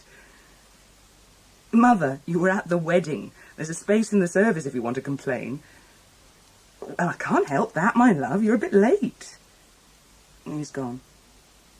Just now, your timing was perfect. Yeah, I'm fine, thank you. Soon. Well, sooner than you think, maybe. Well, I don't know. While David's away, probably. Mother, he's away for about 8 weeks. Mother, I'm not going to argue with you. I'll come and see you as soon as I can, and when the house is fit to receive visitors, I will invite you to come and see it, and you can stay and look after me all you like. I know you're my mother. That's why I call you Mother. I have to go now, Mother. I have an appointment. Just an appointment.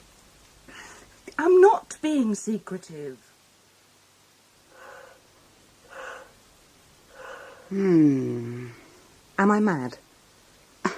This is a blood pressure machine, not a madness machine. Well, am I blood pressure then?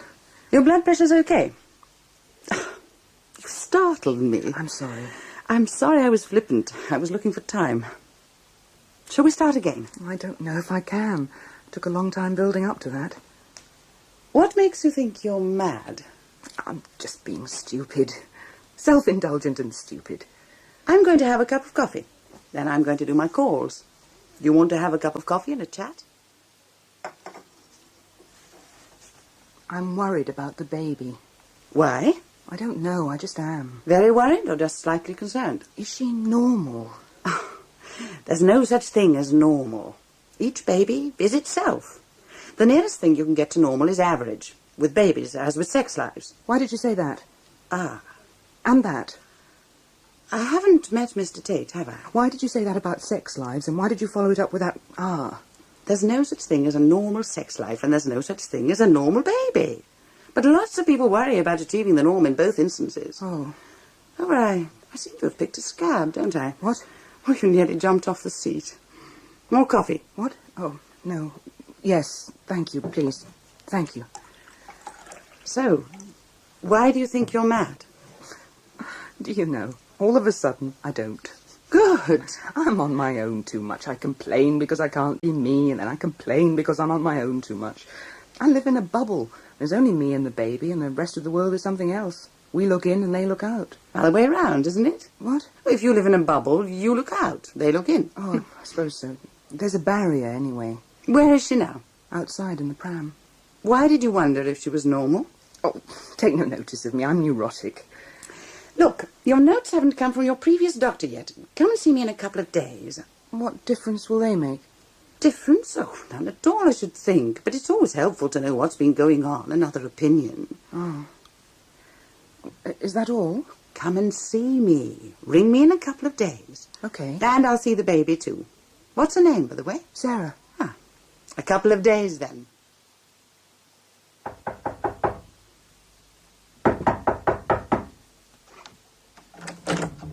Yes? Good morning, Mrs. Tate. Yes? I'm Roy Brown. Jane Rayner asked me to pop in and see how you were settling in. Jane Rayner? I'm not sure I know. Doctor Jane Rayner. And she asked you to call? Well, she told me where you lived. It's not exactly a breach of the Hippocratic Oath. Or is it? Oh. Well, shall I go? No, please, come in. I'm sorry. Why? I was very ungracious, rude. It was kind of you to call. But? I beg your pardon? Oh, you didn't want me to call, but you're too polite to say so. And having let me in, you're trying to think of a way to get rid of me as quickly as you can. At least I'm not turbulent. Oh, dear. Am I right? Am I so transparent? Oh, we get used to it, we men of the cloth.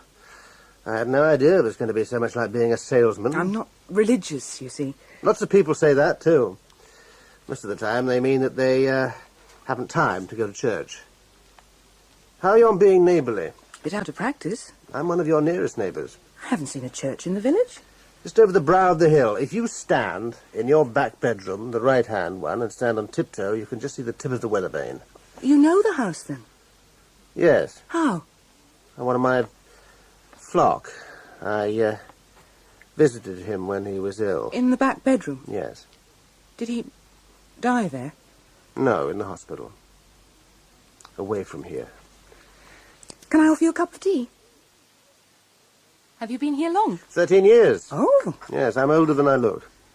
The man you visited, the one who died, how long ago was that? The first year I came here. I was young enough to feel angry and useless. In front of me, he just dried up and blew away. He was very old. And the people who've just left, the leavers, did you know them? Slightly, only slightly. They were hardly here at all before they decided to go. It seems so strange. What does? To alter the house so much and then to go before it was finished. There was so little left to do. But you're carrying on where they left off. We are. And you're going to keep the same plans? Oh, I really don't know. David, my husband, has done most of the planning. I think we've got the same builder. Yeah. Oh. I think somebody wants you. Mm. How old is she? 6 months. And we haven't decided yet whether to get her christened or not. But I think we probably will. Will you? Yes, it's not fair to make children feel different just to satisfy their parents' opinions. But I'll go. Thank you for letting me in. Oh, thank you for coming. It's, Yeah? Well, I was going to say that you'd help to pass the time, but I hesitated to hand you the same status as a romantic novel or having a bath. Now, come and see the church when you have a minute, and bring your daughter. I'd like her to see where... Well, there's nothing wrong with her lungs, anyway. Why did you say that? What? About her lungs. Why did you say that? Oh, Mrs. Tate, it was an idle remark. I'm sorry. Brought on by the increase in decibels. Something's wrong. No, please go. You're right. I think I'm neurotic about her lungs. My life seems to be governed by them morning, noon and night. I'm sorry I was so sharp. I will come and see the church. We both will. But it won't be for a couple of days. The men are coming back to finish off at the back of the mill and I have to be here. My husband's away and I have strict instructions about what's to be done and not done. Mr. Goodwin, this is Barbara Tate. Your men were supposed to be coming to do some work at my house today. So far nobody's turned up. I have to go out shortly and I wondered if you could tell me what time I might expect them. There's some notes my husband has left and I want to make sure that... It's the mill in Felbury, Witchwater Green. Well, thank you, but would it have been too much trouble for you to have let me know? Tomorrow, then. Thank you, Mr. Goodwin. Hello? Hello yourself. I'm returning your call. And I also have an ulterior motive. Oh, I'm not sure I'm allowed to have anything to do with ulterior stuff. Oh, it's not so ulterior, actually. The baby goes to sleep better if I push her in the fresh air. Oh, where is she? At the gate in the shade. May we be introduced? Oh, please don't. I've only just quietened her. Oh, all right. Plenty of time. Want to have a look round? Please. Come on, then. Through the back. We can walk up here and see your place and mine. I suppose she'll be all right there. Rooks don't bite babies, do they? Are they rooks? Yes, she will. No, they don't, and yes, they are. You're a very terse vicar. Oh, I reserve my floridities for Sundays when they aren't going to bother anyone. I like you. Good. Oh, God, I'm sorry. Oh. When I was a trainee vicar, there was a faintly scurrilous joke we used to lighten our evenings with that involved a very similar predicament to the one you find yourself in now. Aren't you going to tell me? Trade only, I'm afraid. But don't worry about it. God won't. Thank you. Oh, I'm getting puffed. Nearly there. Here, give me a hand. Right. There. It's beautiful. Yes. It's really beautiful. Yes. The house. The mill looks different from here. The water in the lodge looks so deep. Why is it called a lodge? Don't know. What? Well, when I was a boy, we lived for a while in a little town in the north. And there was a wine lodge, and we used to hang about outside for hours trying to peep in through the doors as they opened. We had this idea that all the people sat around a huge lake of wine, dipping their glasses in it from time to time as they grew thirsty. The people before you, the leavers, they were going to drain the lodge. Yes. So are we. The men should have come today. Is that a thinking or are you waiting for some encouragement?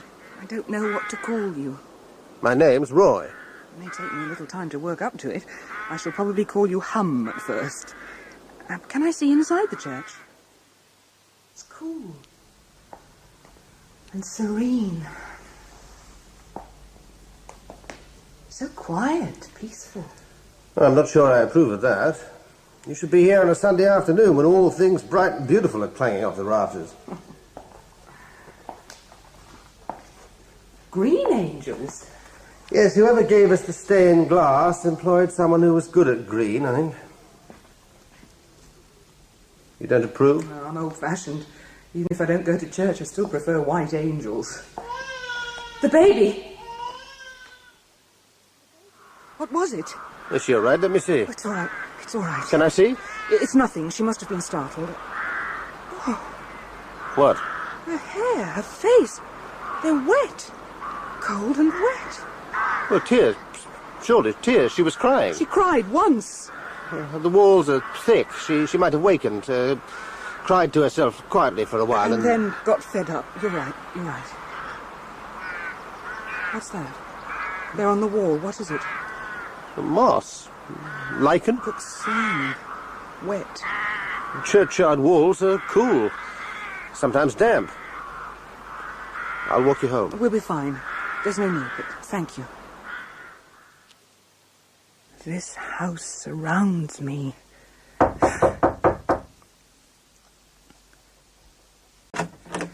Yes? Mrs. Tate? Yes? Johnny Gold. Come to fix the final pieces. Beg your pardon? Contractor's man. Mr. Goodwin sent me down. Said you was on the phone. Stuff hadn't been fixed. Oh. Pumping and that. Oh, but what about the men who were working here? The two men from the village, Mr. Stone and Mr. Taylor. They not coming back? Well, it's different, isn't it? This is pumping. Me and Arthur, we're from down the road over Taxbury. We don't get bothered with no trouble about pumping. Not like villagers. I'm sorry, you must think I'm very stupid, but I don't understand. We've got a letter here from Mr. Goodwin. Says to show it to you. Start the pump, and that's all Sir Garnet. Right, there we are, look. That's it. Isn't it? Mrs. Tate. Witchwater Green. Funny old name. And you're here to start the pump and drain the pool, the mill lodge? Well, call some pools round here. We got the pump. We're going to start it going. After that, it's anyone's guess. What? All right, we go straight round, fix up and prime through the back. Yes, I suppose so, yes. And how are you today? Same as ever, I suppose. Plugging along, taking each day as it comes, one day at a time. That's what they say, isn't it? Only to alcoholics, as a rule. Should I be saying ouch now? No, not really.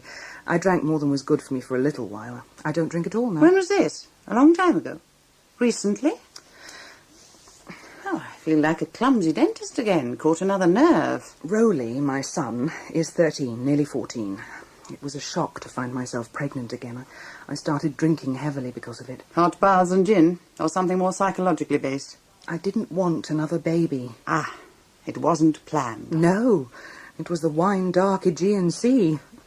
Or the wine-darkened Aegean me. I bet if men had to have babies, they'd find something that was better than remembering pills or forgetting them. You forgot to take a pill. I have never forgotten a single thing in my entire life. Beside me, elephants are dilettantes and poseurs. Listen, I'm a highly trained, skilled, hard-working, dedicated solicitor with a very successful job. I had a son, and I loved it. Love him. But I was keen enough to send him to boarding school so that I can go back to work. Do you think there's enough drink distilled that could make me forget anything that might stop me from being me? Do you? Would you forget, would you? Oh, don't at me. I've had enough to last me forever. Mother, husband, neighbours, sister, all humming and umming and smiling. Dear Barbara. She got broody and wouldn't admit it. Never mind, dear. We all know how it feels. The maternal drive's too strong to stifle. Nobody blames you, dear. I didn't. Okay. So what's your answer? Hang on to enough of my personality for another 6 years and then start again. But it's not easy. That's not what I meant. Oh, that. I don't know. A duff pill or... Or what? Nothing. All right. So So what can we do to carry you through these next 6 years? Always provided you stay here 6 years. Do you like the village? It's all right. It's a surprising place. Oh, it's not a surprising place. It's the least surprising place I've ever been in. It's absolutely and totally predictable. I'm surprised anyone ever comes to live here. You came, didn't you? I'm a local girl. Girl? Woman. I went and came back. What brought you here? Particularly to Witchwater Green. Yes. Where does the name come from? No idea. Someone thought it was pretty, I expect. Same as most house names. Why did you come? We were looking for somewhere handy for lots of places, and with David travelling such a lot, we had to be about 20 miles from the airport. That's it, really. So few houses fall empty. You were lucky to hear about this one. I suppose it comes under the heading of medical advice, really. My doctor heard about it and thought I would be better quiet. He views women as a vastly interesting set of orifices. The only one he doesn't care for is the mouth. That he prefers shut. I was pleased to find you were a woman. I quite like it that way myself. Your doctor heard about it, the house? Well, someone wanted to sell quickly for some reason or other, and we were in the market with hot hands full of lovely money, having sold our own and been left with nowhere to live. Talking about your doctor... Yes? He sent me your notes. Ah.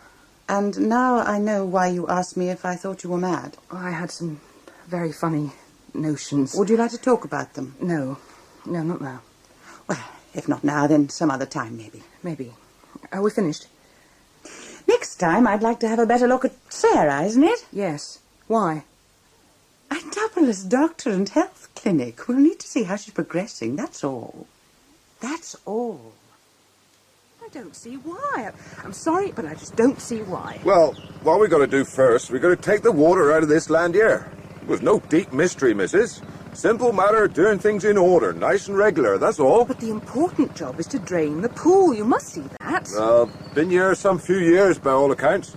Can't be no almighty hurry, I shouldn't think. Oh, damn. The baby crying, missus. Look, why don't he go and tend to her and leave us I'll do what I'm best at and you do what you're best at. Is that it? It seems to make sense to me, missus. Oh, damn, double damn.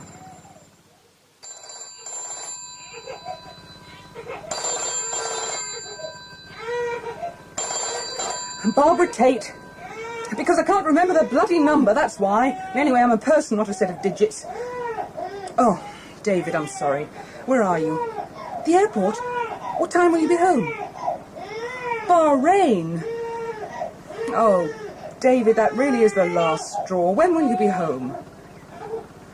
That's nearly 3 weeks. The damn baby's crying and the workmen will not do what they're supposed to do, and this house weeps and creaks in the night, and I wish... Oh, I'm sorry. I know how you worry. No, I don't want you to talk to anyone. Just finish your business and come home as quickly as you can. Fine. Where are you staying? All right. I'll give you a buzz when it's all right. No, I will. It's important to me. Mrs. Tate? Oh. Mrs. Tate, are you at home? Oh, dear. Come in, Reverend Roy, come in. From the look on your face, I'm stopping you swearing. Shall I take a turn around the garden, or better still, can I listen? Listen? Well, even second-hand hellfire and damnation's better than nothing. Or can I help? Oh, I don't think prayers would be any more good than curses. What is it? The men have come to start the pumps to drain the big pool, and they're insisting that they can only drain this little puddle at the side.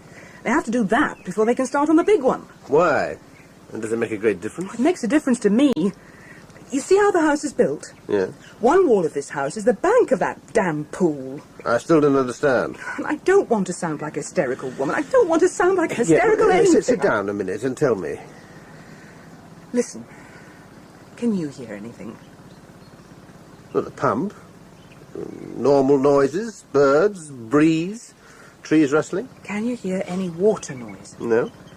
In the night, imagination or not, I can hear water noises. There's a huge pool right next door to the house. Of course you'll hear water noises at night when everything's quiet.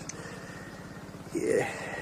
But it would set your mind a little more at ease if these men started their pump in the lodge.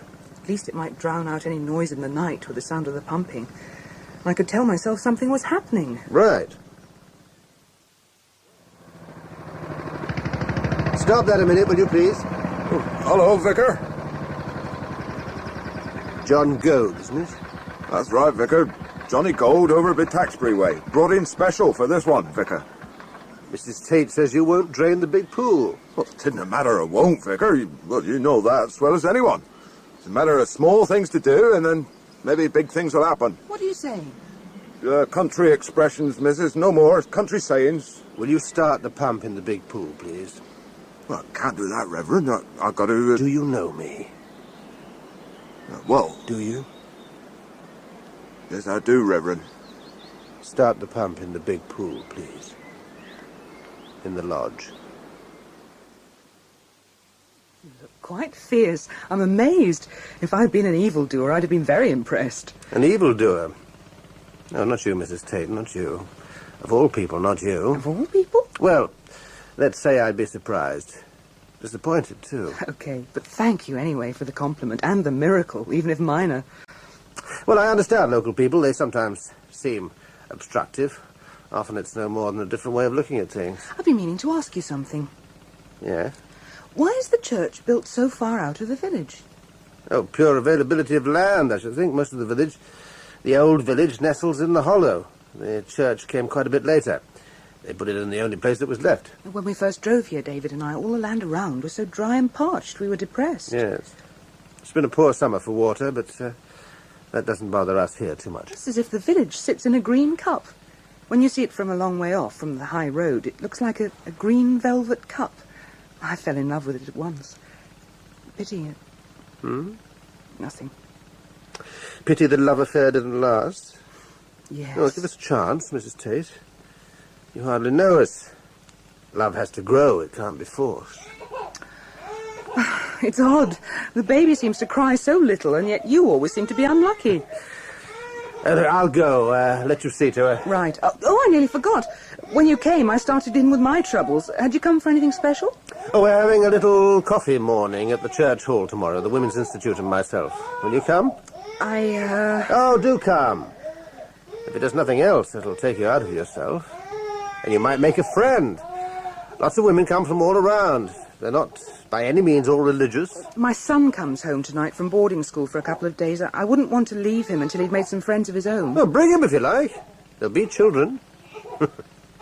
I'm a very persistent do-gooder. I won't promise, but thank you. Oh, and thanks again for the pump.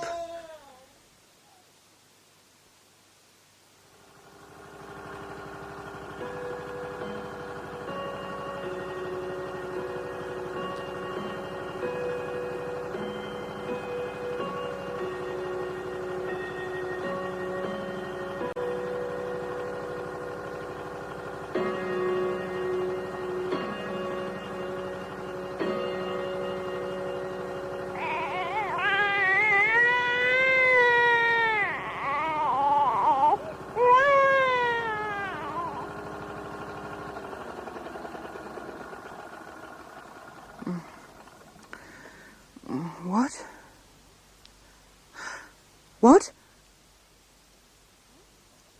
Morning, missus. Day's fine? Mr. Goad, the pump stopped working. What's that, missus? In the night, the pump stopped working. I heard it stop. Oh, 'ten never no mind, missus. Stop time to time, pump will. Leaves, bits of twig jam back down by the pipe. Ain't never no mind. Soon be clear, soon be pumping. I have to go out later to the church coffee morning. I'll leave the kitchen door on the latch so you can make yourself some tea. Oh, thank you, missus. Yes, go on up over the brow, Arthur, see how that pump stopped. Soon have her fixed and working. Thank you. Roly? Roly, will you please get up? We're going out and I don't want to be late. Oh, damn. Damn. Roly, get out of bed! What? Mr. Goad? Mr. Goad! Mr. Goad! There she is. What do you think? How can I tell? I've seen her twice in the surgery. She seems very tightly held in. And I've read her notes. And the baby? What about the baby? Well, I'm not sure.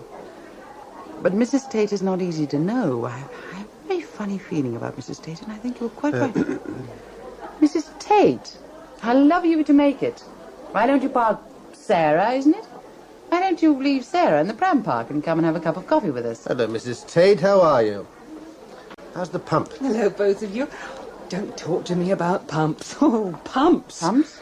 Hang on, I will be a minute. Are they pumping? And there are 2 men come over from Taxbury to finish the job.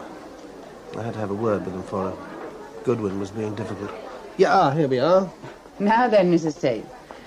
Sorry about that. We have a selection of teas made fresh in the pot every 10 minutes. Earl Grey with oil of bergamot, Lapsam Chouchon tasting of tarry twine, and various other delights. Right, this one. Thank you. Oh, right, good.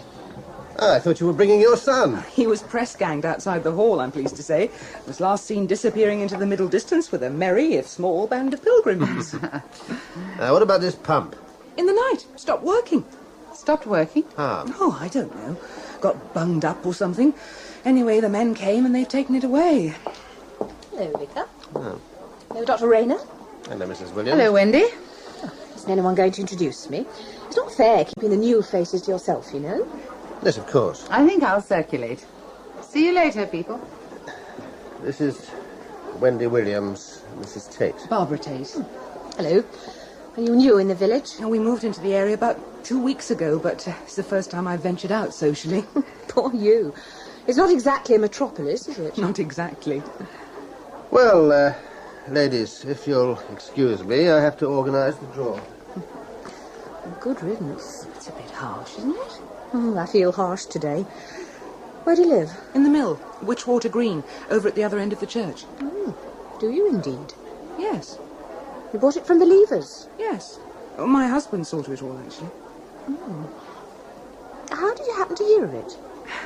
Excuse me for asking. Is there some reason why everyone should want to know what made us buy this house? Oh, curiosity, I should think. Pure nose disease. And the fact that they left so quickly. The whole thing was over in about 4 weeks. They'd gone and that was that. I was a bit peeved, actually. Oh, did you want to buy it? Me? I should say not. Oh.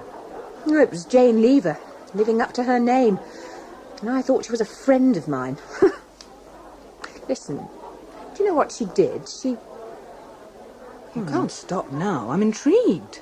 Look, I'll come and see you. Is that all right? Yes, of course. But Hello. How's it going? Making friends? Don't be so patronising. You sound like Lady Bountiful. God, don't take any notice of me. Valium and gin don't mix. I feel like a corpse. I'll see if I can pick one up for you next time I'm down at the county hospital.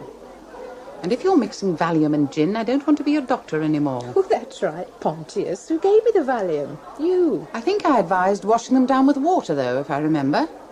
Those things do not mix with booze, and I won't tell you again.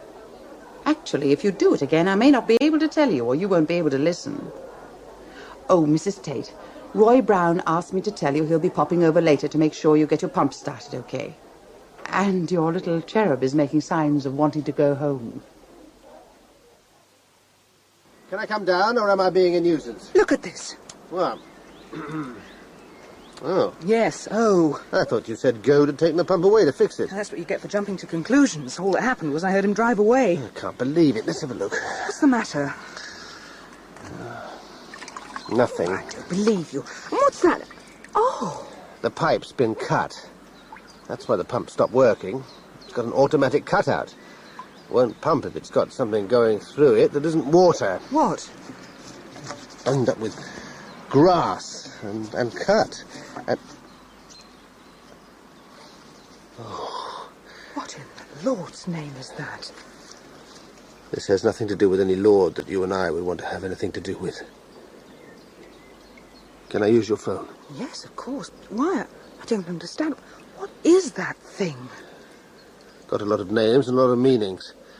All of them stupid and all of them superstitious. Country people have strange fears. Mr. Goodwin?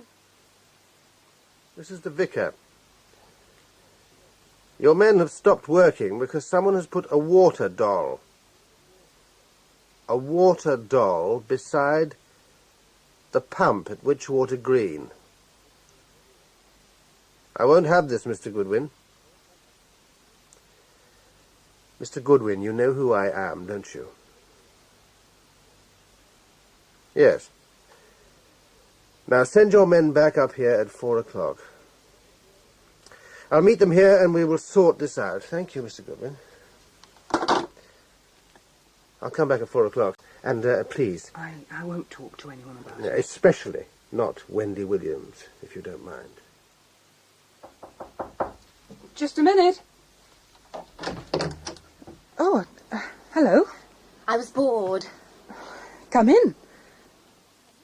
Anyway, it's ages since I've been in here, and I'm nosy enough to want to know what you've been doing. What have you been doing with it? Nothing much yet. How do you find it, being next-door neighbours to Holy Joe? Oh, it's proved pretty useful so far. He got the workman going. Well, he would. He's nosier than me, and with less excuse. Are you going to do much to the inside? Don't really know yet. We might. We'll sort it out when David gets back. Where's he gone? Middle East. High-powered property stuff. How long's he away for? Some time yet. He never knows how long he's going to be when he leaves. Would you paralysed with fright up here on your own? Well, I would be. I babysat for the Lever's dog once while June went to get some stuff for its ear. I don't think I've ever been more scared in my life. Why were you scared? It's a very creepy place.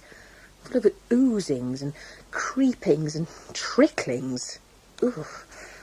And as for that bloody great pool, well... What happened to your friend? Well, she wasn't really my friend. I just knew her. We were both lonely and bored. I used to come up here and bring booze, and we used to sit and complain to each other. Oh, I'm glad she went, really. She was dragging me down with her. She didn't like her husband. And there was nothing else. She just cleared off one day. Boom, just like that. One day she was here, the next she was gone. Old Derek put as good a face as he could on it. Next we knew, he'd sold the house and moved. We used to sit out there with a bottle, looking into the water. Ooh, creepy. I wish she'd told me where she was going. Then I could really put those wittering old women where they should be. Rumours. Ghost stories. What stories? Oh, nothing. Drive you mad. Got anything to drink? Sorry. You'll start, you see. This place is creepy. It's giving me the glooms all over again. Where's your baby? And your son? I thought you said he was at home now. Oh, Rolly came in for about half an hour after that coffee thing, and I haven't seen him since. He's met some children, for which I'm thankful. But where they go, I've no idea. The silence is deafening. Who are they? No idea. Lynn and Douglas, that's it. I think they must spend their lives in ponds, judging by the state of his hands and knees when he came in. He smelled like frog spawn. Country matters. And the baby? Can I see the baby? Why not? Come on. It's time she got up. I like the room. I haven't been upstairs before. It's cool. Cool and green. It's the light from outside. Filtering through the trees, it turns everything green. Even the baby. What? Oh, It was a joke. I'm sorry. She doesn't look green. She looks perfect and pink and normal. Don't you, my love? There. She likes you. It's all in the way you hold your mouth. Isn't it, my pretty? There. I don't think she wants to get up. She comes round slowly, and she'll have to get up, or she won't sleep tonight. Can't have two insomniacs. I can't get my bearings. Where are we? This wall, this one here, is the wall that's back by the pool. But that one there? Yes. So, behind that wall is N gallons of water. Yes. Wendy? What? Leave the baby a minute. Come here. Come here by this wall. Well? Put your ear by the wall. Why? Please. Tell me why first. I just want you to listen. Why? I just want to know if you can hear anything, that's all. Hear anything? What could I hear? It's a wall. Walls don't talk. Through the wall. Can you hear anything through the wall? It's that damn vicar, isn't it? What? This was his idea, wasn't it? He told you to do this, didn't he? Wendy! Well, you can just tell him it didn't work this time either. I can't imagine what you're talking about, but if it bothers you, then don't worry about it. Just leave it alone. It's not as simple as that. Hello, Mrs. Tate? You in? Just a minute. Listen to me. And I suppose this is a coincidence, too. At night, I come into this room. There is no noise anywhere in the house, but when I come in here, there is a very special and very specific noise. I just wanted to know if you could hear it too, or if I was going mad, that's all. There is no plot between me and the vicar. I'm sorry if you thought there was, but there isn't. Mrs. Tate, are you in? What sort of noise? Now, Wendy, it's all right. I seem to have upset you. Believe me, that's the last thing I wanted to do. Look, what sort of noise? Scratching. Slow, insistent scratching. Like... Like what? Mrs. Tate, you all right? I'm fine. Come in, Vicar. I won't be a minute. Like what? Like a fingernail on a wall. Are you sure Roy Brown hasn't put you up to this? Please tell me if he has. I won't be cross, I promise. I won't be cross. But I must know. Come on down. I'll prove he hasn't. Hello. I came in. So I see. Vicar. It's all right, I believe you. It's all right. No, it's not all right, Wendy. I'm getting very tired of people and mysteries and hints and illusions. I want to know, and the best way to find out is to ask. Is something the matter? I just asked Wendy something, and she reacted as if she'd been shot. Barbara, please don't. I asked her to put her ear to the wall and tell me if she heard anything. She said she practically shouted that you'd put me up to asking her. Please tell her I didn't do it because you asked me to. That's true. I didn't ask you to. Satisfied, Wendy? But I was going to. What? What do you mean? I want to know. What? Mrs. Williams. Wendy. Do you mind if I tell her? What difference does it make? If you don't tell her while I'm here, you'll tell her behind my back. You told your friend, the quack. Can we sit down? Why not? I came across because I saw Mrs. Williams' car. I wanted to talk to you, to tell you something. I thought it might be a good idea to talk to the two of you together. Mrs. Williams is suffering from a guilt feeling. She's talked to me about it. And you are suffering from ghosties and ghoulies and things that go bump in the night. I hear things in the night. I do not imagine them. No, I'm sure you don't. But you listen for them and you expect them and you invest what are perfectly ordinary night noises with mystery and terror. A mouse becomes a ghostly scratch. A fish becomes something from the Black Lagoon. A smear of wet moss becomes a blob of primeval slime. Ladies, this is 1984. If you get together and talk about what bothers you, it will disappear. Guilt feelings? What guilt feelings? Mrs. Williams? I felt responsible for the way that June Lever... What?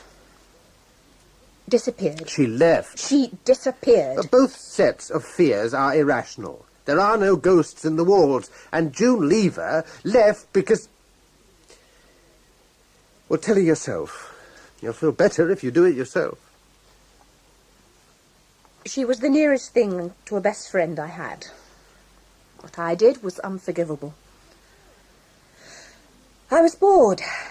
I knew she didn't love him. He worked at home a great deal. I used to come over in the afternoons, when she was out. One day her car broke down and she walked home from the village. She walked in on us. She spat at me. 3 days later, she went away. I don't excuse what you did. I haven't even any right to comment, but if there had been anything worth saving in their marriage, they would have saved it. But what made you worried about the walls? What? She could be vicious. I thought, when she went, so completely, I thought that he'd thrown her, that he'd killed her. I thought she was in the water. Lever is a gentle man. There's no force on earth that would make him kill. You saw him after she left. He was heartbroken, yes. But he was peaceful, too.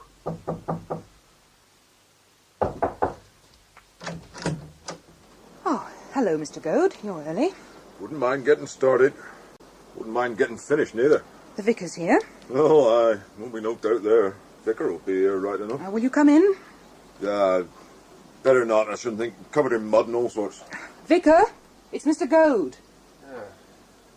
Did Mr. Goodwin tell you what I told him? Well, I don't know, Vicar, do I? He told me to come up here, told me you'd give me the telling of what I should do. I told him I'd do what I could do. After that, well, you know the village better than me. I can start that pump, no question, and I can put that pipe in the water. Whether they both be there in the morning, well, you've got a better idea than me. Taxbury's where I live, but I got cousins in Felbury, and this is where my mother was raised. I'll start her, but I won't come back no more. You know what was on that pump. You seen what was in it. Will you excuse us a minute, Mrs. Tate? No. Beg your pardon? No. I want to know what's going on. Well, why did you want me to excuse you? Do you want to say something to Mr. Goad that would make him get on with what I'm paying him to do? Well, yes. Well, then, it would be nice if he would do just that. Oh, right. And then, if he decides he doesn't want to do it, he can tell me and I can drive over to Wakeminster and I can get a pump myself and some instructions and I can damn well drain the pool myself because I'm getting sick to death of hints and allusions and sabotage. I think someone doesn't want that pool drained. Right enough, Mrs. Truest word been spoke here today. Well, I've been about any road. That's a harsh thing to say. Not harsh. Not meant harsh, leastways. Can we walk over to the pumping area? Or not, as the case may be? Where are you going? Oh, you might as well come. I think we might be going to hear the legend of the water sprites. Well, go on, Mr. Goad. What's going on? Apparently somebody doesn't want the pool drained. I wouldn't mind knowing why. Oh, not that again. I thought you'd laid all that to rest, Vicar. What? The Levers had all sorts of problems. Threatening letters and everything. Well, why didn't you tell me? I didn't get much chance, did I? You started about dragons in a skirting board, and he laid bare my... Oh, never mind. Go on, Mr. Goad. That's all right, John Goad. Village lives on water. You see how this village here stands cut down here, green all round. You go 20 mile any way you like, north, south, east, or the other way. West? No, the other way, missus. That's what you'll hear folks say, the other way. You walk or ride as far as you feel inclined. You want to make a living, you'll have to scratch. And the rock will strike sparks off your hoe before you're 3 inches down. Well, go on. Well, these village men here in Felbury, they say this isn't no pool. And if the water runs out of here, then there soon won't be no village. Because if the water go, then the soil go. And if the soil go, well, then they'll have to farm scrub sheep and there won't be no living for nobody.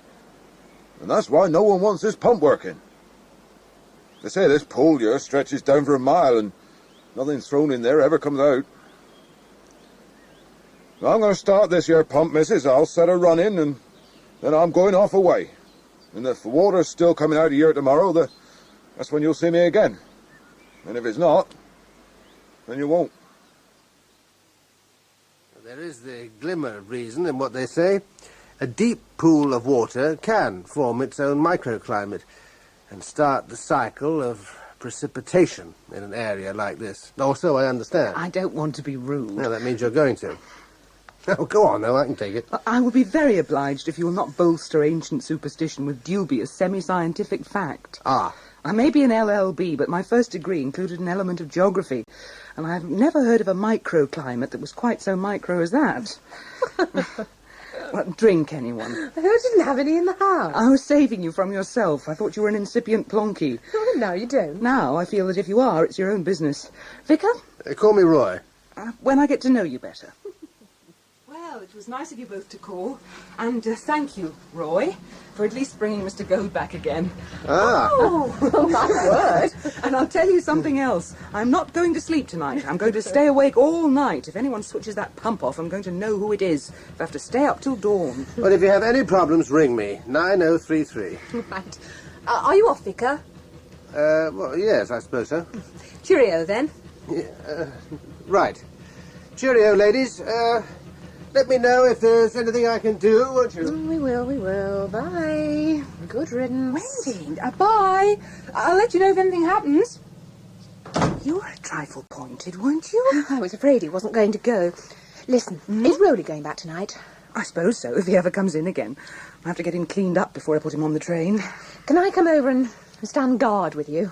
I'll say you can. Do you mean it? I'm bored stiff at home. And I'll look after the baby while you take him to the station. Oh, fantastic. You're too busy mounting butterflies. I mean, sticking pins through them, actually, and putting them in glass boxes. Not really mounting them, if you know what I mean. Well, I'm glad of your company, anyway. My pleasure. This is a dead hole for me, anyway. Your village, I mean. Wait till you've been here a couple of months, you'll see. Well, it was supposed to be a bit of a rest cure for me. I had some problems after the baby was born. PND? Sort of. It was a long gap between babies, though, wasn't it? I wasn't going to have any more. I'd had a bad year at work. Got very involved with a client emotionally. And we decided to try and save a rocky marriage. Can you keep a secret? I'm not very good at it. But in your case, I'll try very hard indeed. Honest, anyway. We were on holiday. I swam way out and lay in the water face down. Then I turned over and floated for a bit.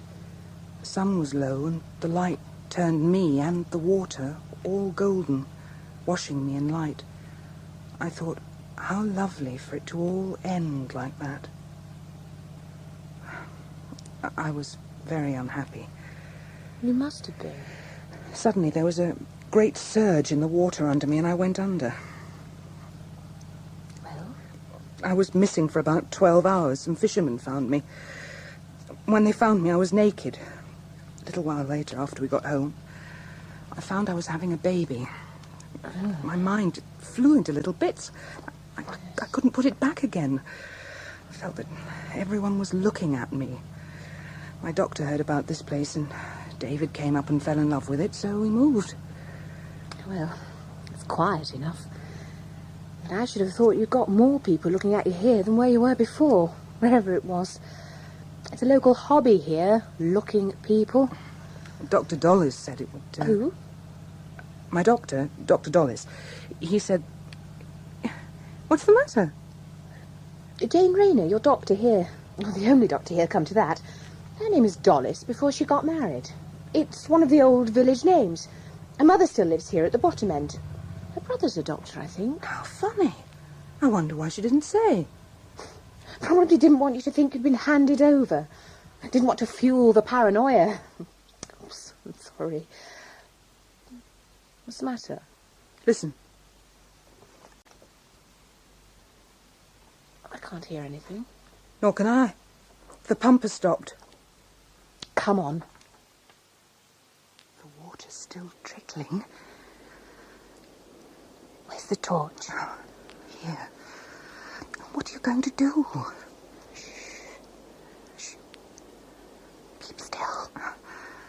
I'm going back in to ring Roy Brown. Keep still. There's someone moving over there. No! He fell in the water. He didn't fall. He didn't. He ran, and he jumped in the water. He jumped. I mean, did you see? Did you recognise him? Oh, there's no sign of him. He's not coming up. I can't see anything. You'd better ring the police and get Roy Brown. There's no need for you to stand here, either of you. It's not your fault. If I hadn't switched the torch on... He jumped. You said yourself it was nobody's fault except his own. It's getting light. Oh, I've never known ours take so long to go. There was no point in bringing any machinery up the lane in the dark. Oh, thank you for coming over. Sergeant, here, quickly. Have they found him? Wendy, where are you going? I think I'm sure. I think I know who it is. No, leave her. Well? Couldn't believe it. When I saw him in the light from the torch, I knew. Who is it? It's Derek. It's Derek Lever. The man you bought the house from.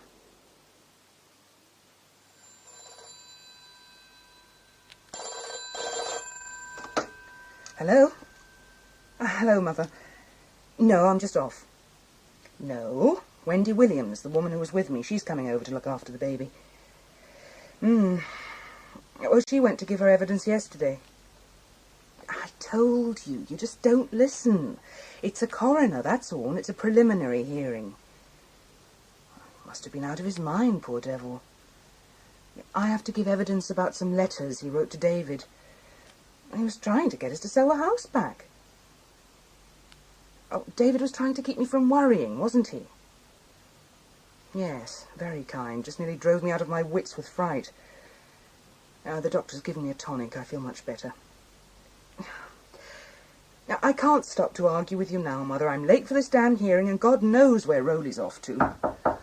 Here's Wendy. Bye, Mother.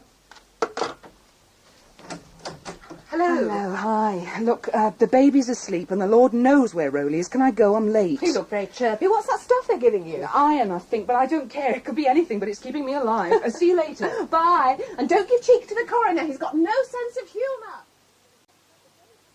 That was quick. I haven't fed the baby yet. Hey, you've only been, 2 hours? Less than that. Is she awake?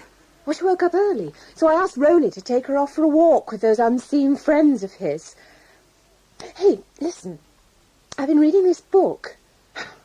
This really is weird. Absolutely shattered. Just a bit... Oh, sorry. What? Uneasy. I thought it was all over, but now... Is there any tea left? I just made it. Here. Now, what happened? The whole thing's just been adjourned. It was so horrible. Here, sit down. Tell me. There was another witness, no one we'd heard of, from a psychic research society. Ouch. Oh, sorry, I left it there. What is it? Here. Oh, my book of names. I can't resist them. I'm the only person in the world with a name that isn't in any name book. It was invented by James Barry. Really? Oh, go on, anyway. About the... what's it? This woman had had a letter some months ago. She'd been peddling it round all the police stations, but no one had been able to help till yesterday. It was from Derek Lever. Oh, poor man. He was insane. In the letter he'd written, he was being instructed by voices to kill his wife. Voices? The guardians of the water.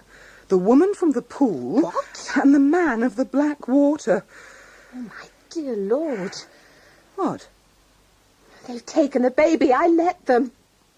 I've been looking at the names in the book. I looked them all up. Look. I looked up Lynn. Here. Of the pool? Yes, and... Douglas. See? From the black water? Where are they? Down to the church. Rowley was talking about the font. He said he'd be meeting them there. He said they're very interested in water. What on earth? Help us! Help us! They're going to drown my baby!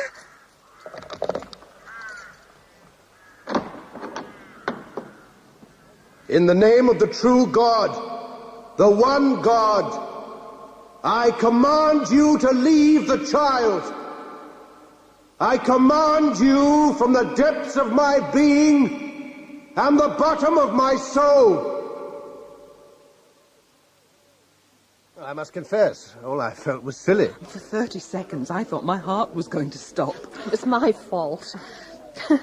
I know it wasn't funny at the time, but the looks on those kids' faces.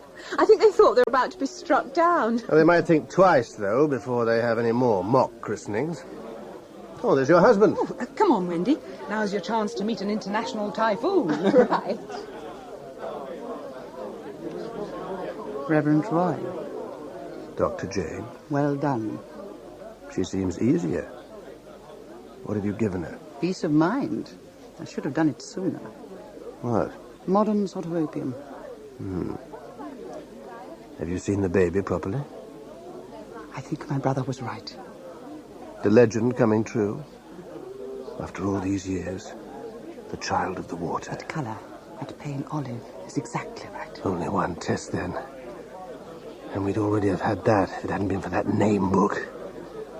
You must be careful with the water names. Who will test the child? Soon. Soon. And if we're wrong? The husband thinks the child is not his. The woman is not sure. Ample motive for a drowned child. Oh, Mr. Tate. How nice to meet you after all these adventures. You really must be more careful where you buy a house. This world is endless, so wide, so broad, but somehow I'm still lost in you.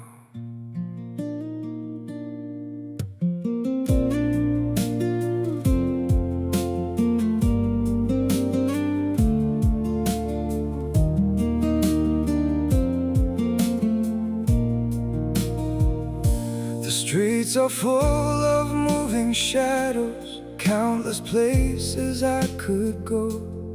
City shining, people passing, yet I still feel so alone. Every road keeps leading nowhere, every sky feels cold and blue. In this world so vast and open, I'm still lost in missing you. The world is wide, so wide before me, but I keep losing my way. Somewhere in the endless distance, your memory makes me stay.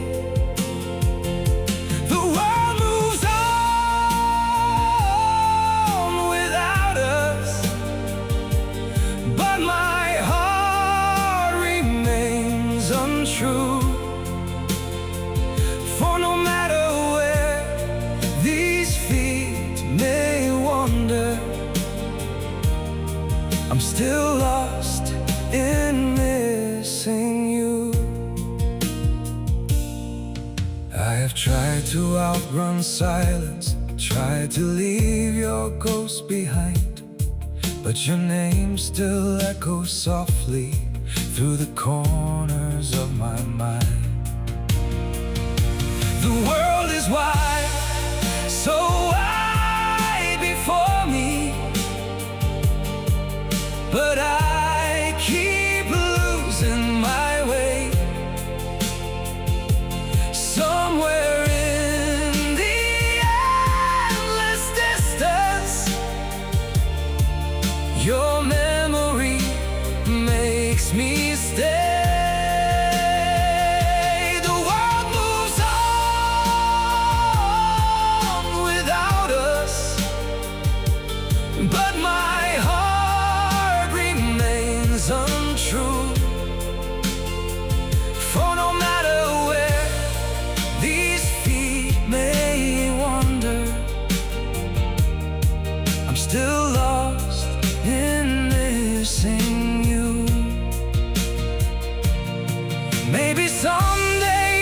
stop searching for your face in every crowd.